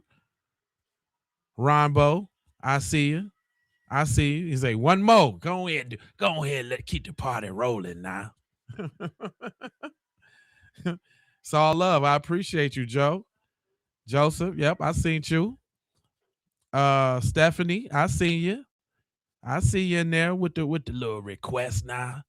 Y'all got some requests on your chest, there, boy. Y'all trying to get a little more crime in your system now, boy. Huh? That what you're trying to do? You a sub if I do? Oh, no. That's a challenge. Don't threaten me with a good time, boy. Yeah, this what I do at night. I be up at I slept. I was up late last night. How long was the stream last night? Like 4, 5 hours or something like that. 2, 3, 4 hours. I don't know. Folsom, I appreciate you joining the fam. That's right. All right, man. You know, yeah. Trying to twist my arm is what y'all trying to do. You're trying to put the twist on my arm bracket now. I don't know if I can handle that. Let me see what we got here. Say, mom don't realize everything was caught on the cameras. Officer De Silva had already cleared the call and was back in his car. It was then the radio traffic suddenly changed everything. Aliens, possible shots fired in the area of the Home Depot. For the Jews. Back it's going to be 5309 North Davis Highway, 5309 North Davis, Trust Brent and Fontaine. Receiving multiple calls. Multiple 911 calls were now flooding in from the Home Depot on North Davis Highway. Someone had just fired a weapon inside the Home Depot in aisle 52. Damn. 4, 5 to 6 shots inside, possibly near aisle 3. Possibly a victim on the floor in aisle 52. With the possibility of an active mass shooter, several units were immediately attached to the call. Senior Deputy Sheriff Shelley was the first to arrive. 17497. Multiple people outside confirming shooting down by the garden center. The suspect was already gone. Is there any victims I need? There's a victim down now. Now came the split-second decision every first responder dreads. Go after the suspect or stop and help the victim. I'm heading in. I got a victim on 52. 52. He ran out. She's gone. 174 confirmed signal 7. There's multiple shells. Yep, we're just yeah, because we got casings. Don't kick them, please. In aisle 52, a teenage black female was lying face down and unresponsive. She had been shot multiple times. Around her, at least 7 spent shell casings were scattered across the floor. Let's not pick any of them up. Yeah, let's not even mark them. Let's. I mean, there may be shells up in the stall. He was so. If we keep the shit out of this, no, we're okay. At that point, we're good. As Shelley started locking down the scene, more officers rushed into the store. We're okay. At that point, we're good. That's deceased? Yeah. Hey, let's clear on out here. Yeah. On the floor nearby was a walkie-talkie, something 67-year-old employee Jeff Roberts tried to grab. Okay, don't touch. It's not yours, is it? Well, I didn't know if it was. No, I think it was hers. Okay. Oh, no, hers is in her back. That's all right. Hers is in her back. Yep. I heard it in there. I didn't hear Home Depot. Oh, I heard Home Depot. I just missed him. Or still in the parking lot, right? They run out, yeah. From the looks of the scene, the suspect had emptied the magazine and fled. Armed and still unaccounted for, he could be anywhere. More units were called in. The priority now was to clear the entire building. Everybody needs to get out. Everybody needs to get out. Everybody needs to get out. Everybody needs to get out. Everybody needs to get out.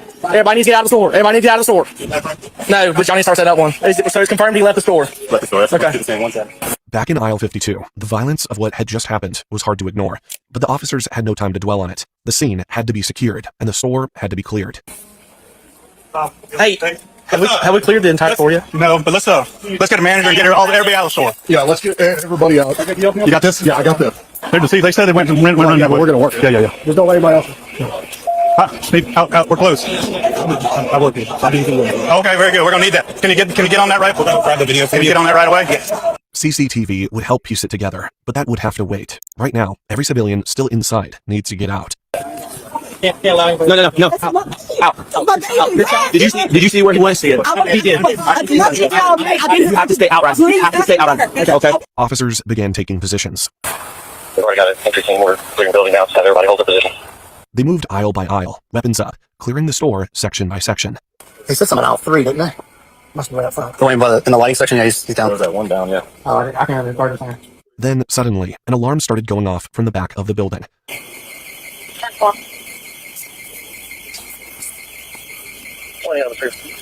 This alarm likely meant someone had just gone through the rear exit. Uh-oh, hot on the trail. Units were immediately redirected to check the back door from outside.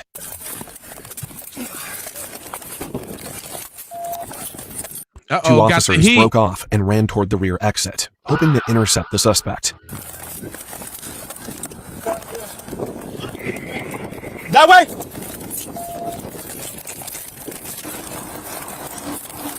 Y'all see where he went? There was a girl maybe behind us, but that door locks automatically. So I don't know if there's somebody in there that got shot. Okay. If he wasn't outside, that meant one thing. He could still be somewhere inside the store. On you. Go. All right. All right, we're up. Come on, yeah. Hold on. All right, we're good. Go.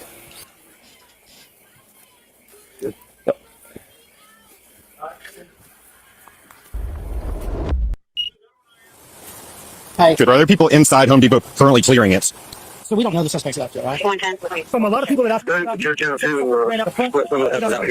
Let's hold these doors and clear this. So, 2 people on these doors and other people go through this area here. Officer Meeks took charge of the search at the garden center, but he still wasn't sure whether the suspect had escaped or was still hiding somewhere on the property. 2 or 3, we're on the outside in the garden center. We have not confirmed that the suspect's Tanaeus. Is that correct? Because we're being told different things. One of y'all hold this right over here. We haven't cleared this yet. So we're going to start clearing this one by one. We start with clearing the outdoor garden center. We have not cleared this yet. So we got 2 people on the back door or the side doors coming to the garden center itself. Can you get this? We're gonna get all these rows first, then we'll move up. You on it? Bo, you come here. To the front door. Start moving up. Yep, go ahead. It was a difficult situation. Officers needed the store empty, but at the same time, they had to bring an employee back in to help access the surveillance footage. The employee pulled the footage and stepped right back out. Then back there's a number of people this way to your right. Just hang out with that. Let's surround back again. The review was quick but critical. The suspect had run out through the main entrance. He was no longer inside. In the video, it's going to be a black male, short hair, blue jacket, khaki pants, black shoes. The fight is early 20s. Went out the main entrance. The footage showed a black male entering through the front doors. He walked down the aisle, turned left into aisle 52, and seconds later, people began running out. Then, the same man was seen sprinting back toward the entrance he had come through. What are you doing in here? Go back here. We cleared the garden. SWAT's doing that. We're told to go back out since SWAT's doing it. The suspect was seen running out in the CCTV footage. SWAT was brought in to fully clear the building. I don't know. We went in there and they told us to get out. Because SWAT's supposed to be clearing it now, so I have no idea. While SWAT handled the issue, Officer Meeks focused on the outside. If we haven't secured this parking lot, we have no idea if the suspect's doing this parking lot. We got witnesses, we got a whole bunch of people on the parking lot. We have not made sure all that. Now, the parking lot needed to be cleared, and witnesses needed to be found fast. Hey! Everybody move this way! This way, my man. Yeah. If y'all will head towards the center of the parking lot, back that way. Do it? Our parking lot or the other parking lot? Your parking lot. Just back that way between your store and the car wash. That's when officers learned there was another gunshot victim. She's got what? Bullet wound in her back. Okay. The young lady.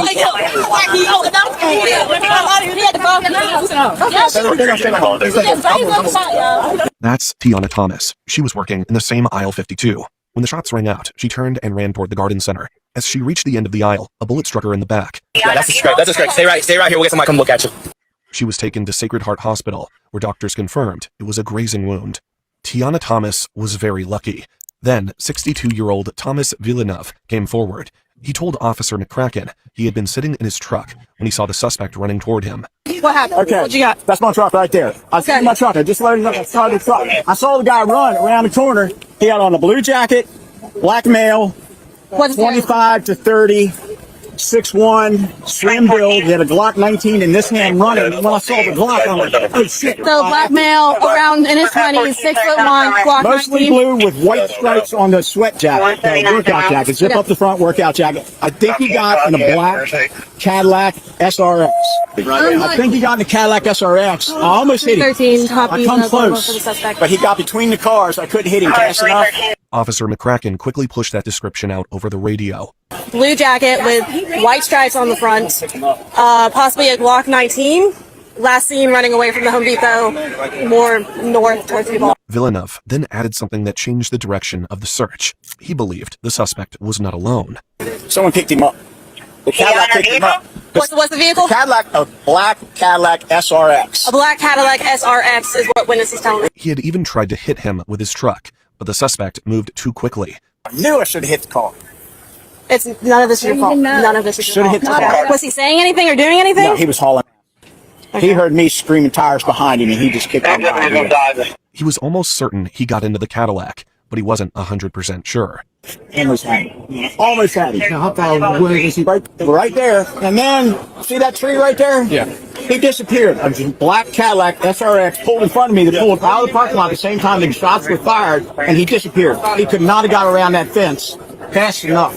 He got in that car. That's the only place he could have gone. Either that or he ditched under the car real quick and I turned back around and checked. I'm guessing he's left-handed. I was more focused on running his ass over and looking at his face. Once the store was finally cleared, investigators were able to slow down and start identifying everyone involved. That's when they learned the victim was not a customer. It almost looked like some kind of inventory crew. I was going to say, somebody out there said that they know. That somebody is Jeremiah Womack. He saw it all. He saw the shooting unfold and watched his coworker collapse in the aisle. It's a female. See, from my point of view, it's a female. One of my coworkers, she caught. Okay. I'm on aisle 1. They're like on this way behind me.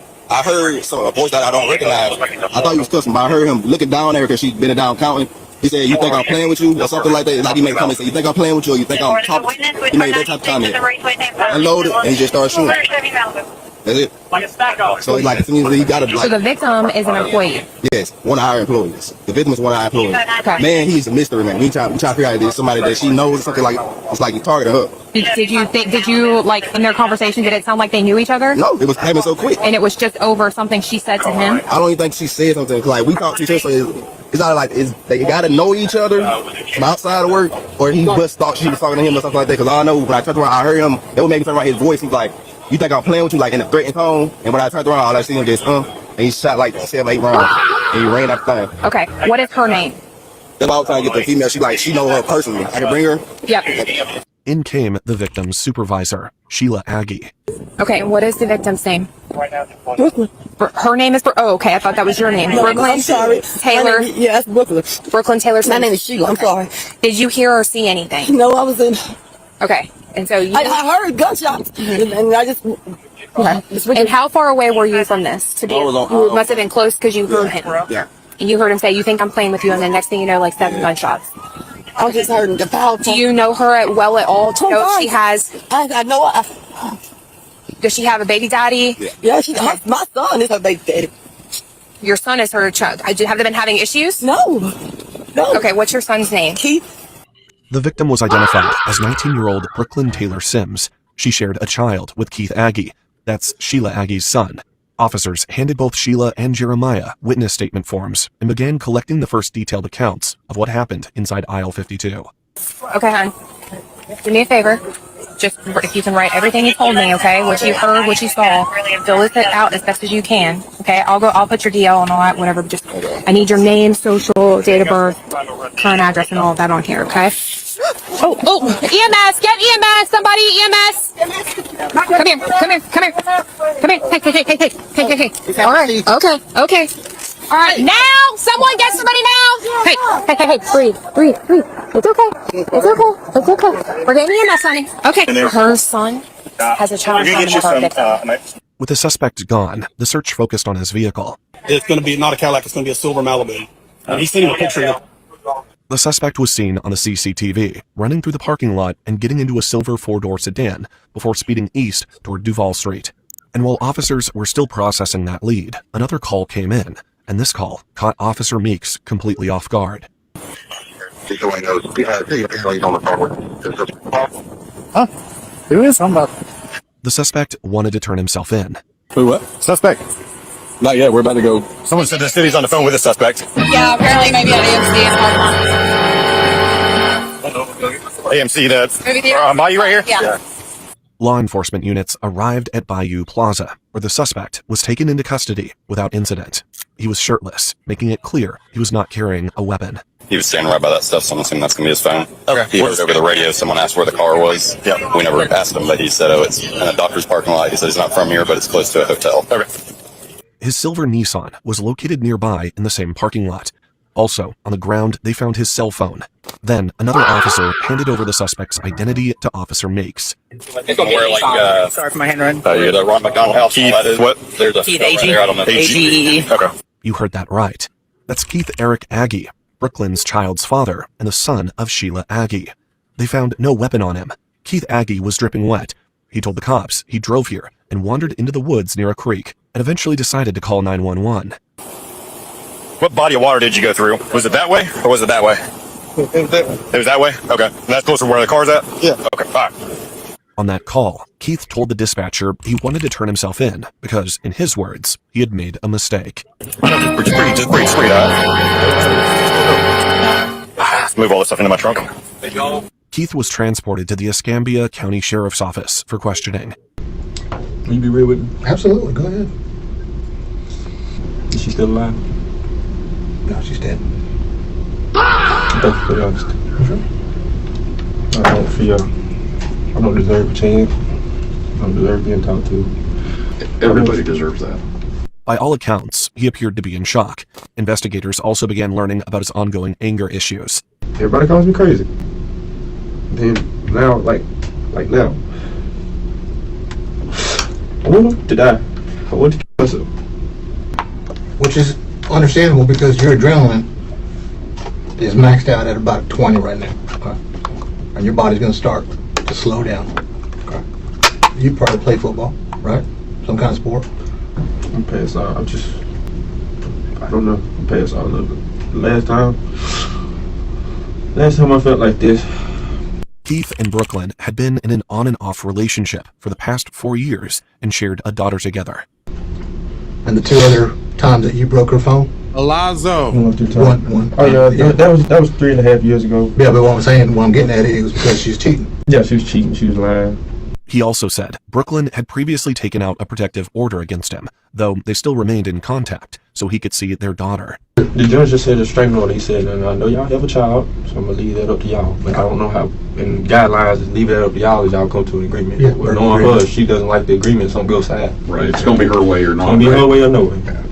Which, that's not.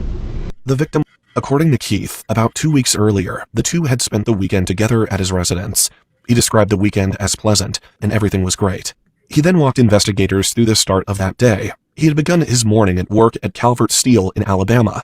While at work, he received a call from a local medical office. This past week, was the day after I dropped her off, I saw her suspicious symptoms. They called me back today, told me I was gonorrhea. Keith tested positive for an STD. If she gave me the STD, which I knew she did, just wanted her to tell me. Just tell me so I can keep it in, so I can calm down. You told me that crap over the phone? Yeah.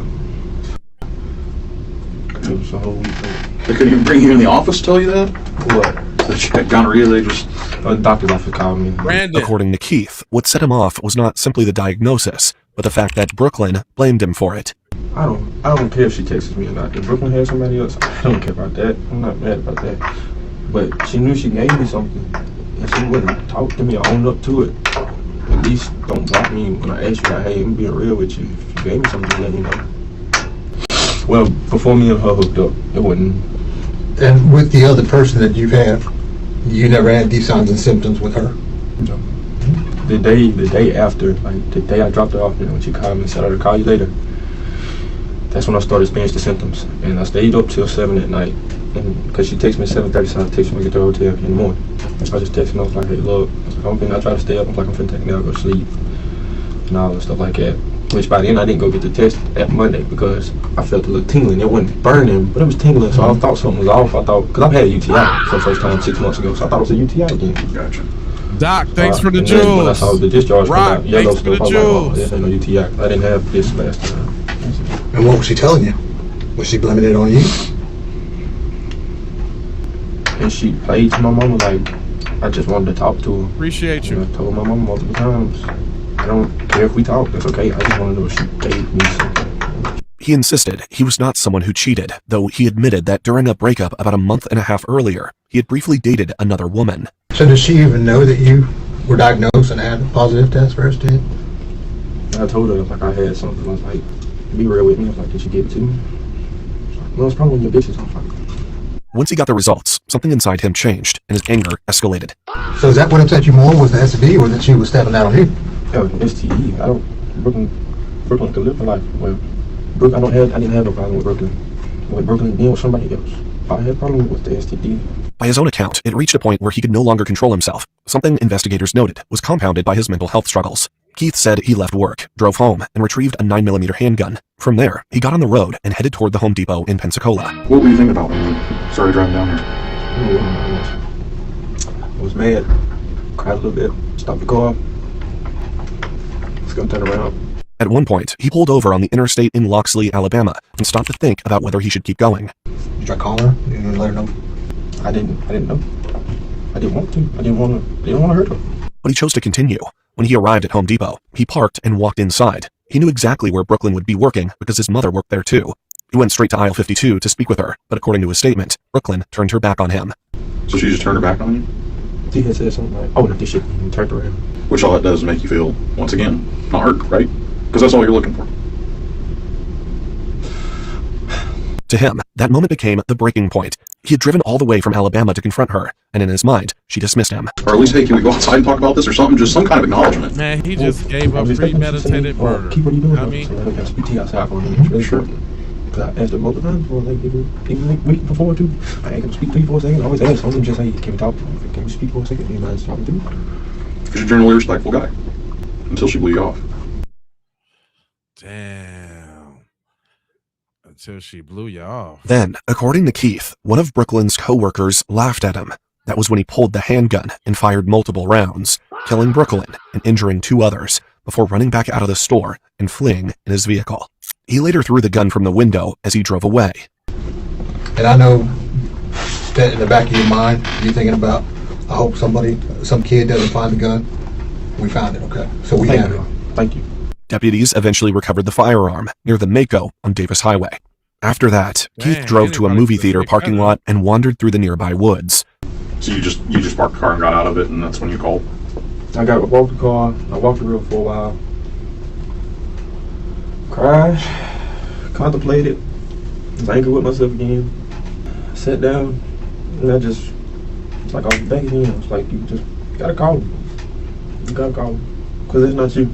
I was like, that's not you. You're not the type of person they're gonna catch running down the street. They gotta hawk down and knock off the car and tackle him. I was like, that's not me.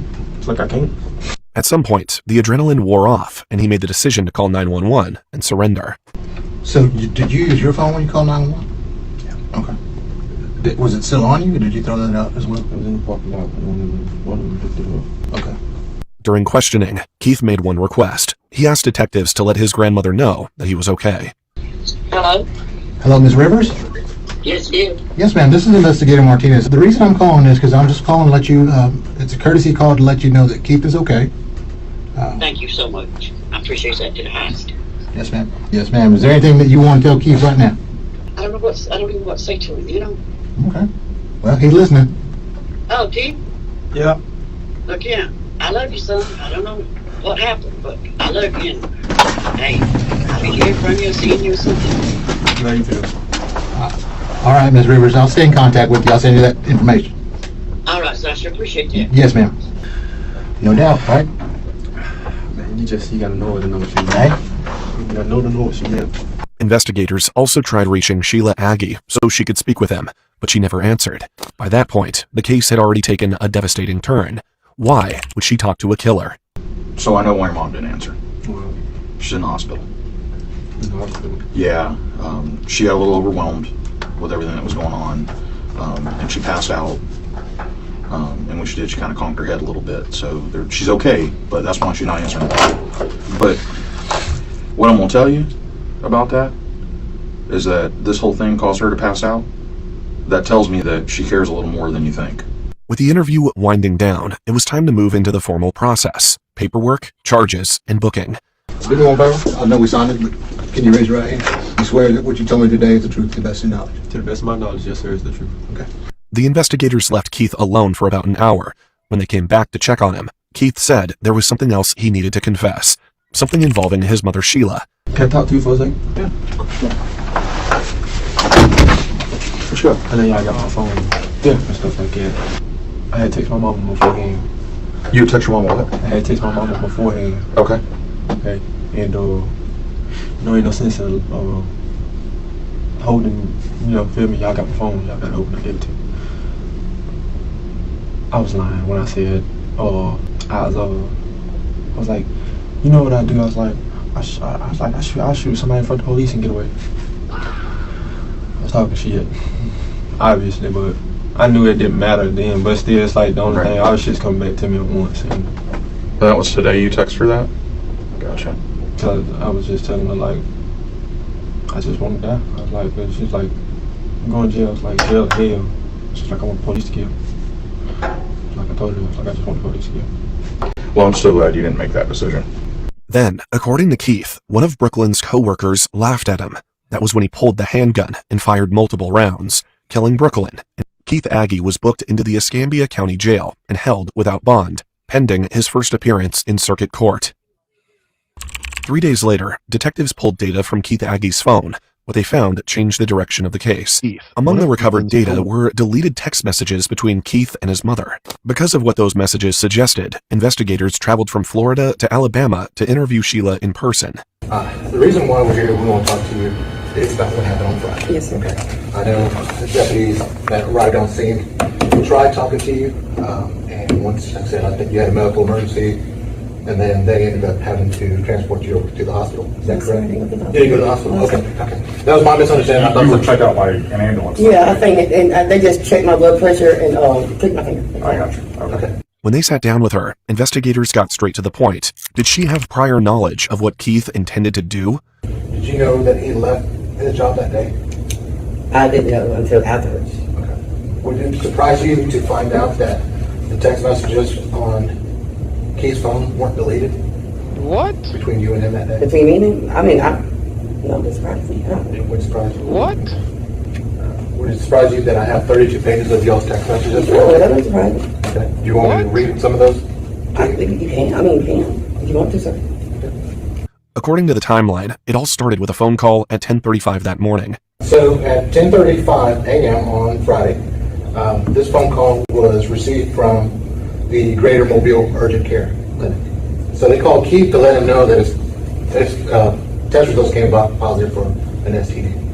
You remember that? What? I don't remember him getting the phone call. No, sir. I don't. Well, he got I understand that. Yes, sir. Sheila claimed that some of the messages had actually been sent by Brooklyn using her phone, not by her. But as investigators reviewed the full thread, a much different picture began to emerge. Rather than calming Keith down, the messages showed Sheila feeding the situation instead of stopping it. As investigators continued piecing it together, they came to believe Sheila had done more than encourage him. The messages suggested she had actively helped him locate Brooklyn. A short time later, Keith again asked for Brooklyn's exact location. Roughly an hour and a half before the shooting, Sheila sent him Brooklyn's current location inside the store. In the end, investigators concluded that Sheila Aggie had not only known what was coming, but had helped make it possible. She was arrested and charged as a principal to the first-degree murder of Brooklyn Taylor Sims.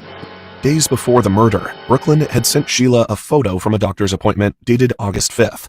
The message made it clear Brooklyn did not have an STD. That meant Keith's rage could have been stopped days earlier. Instead, it wasn't.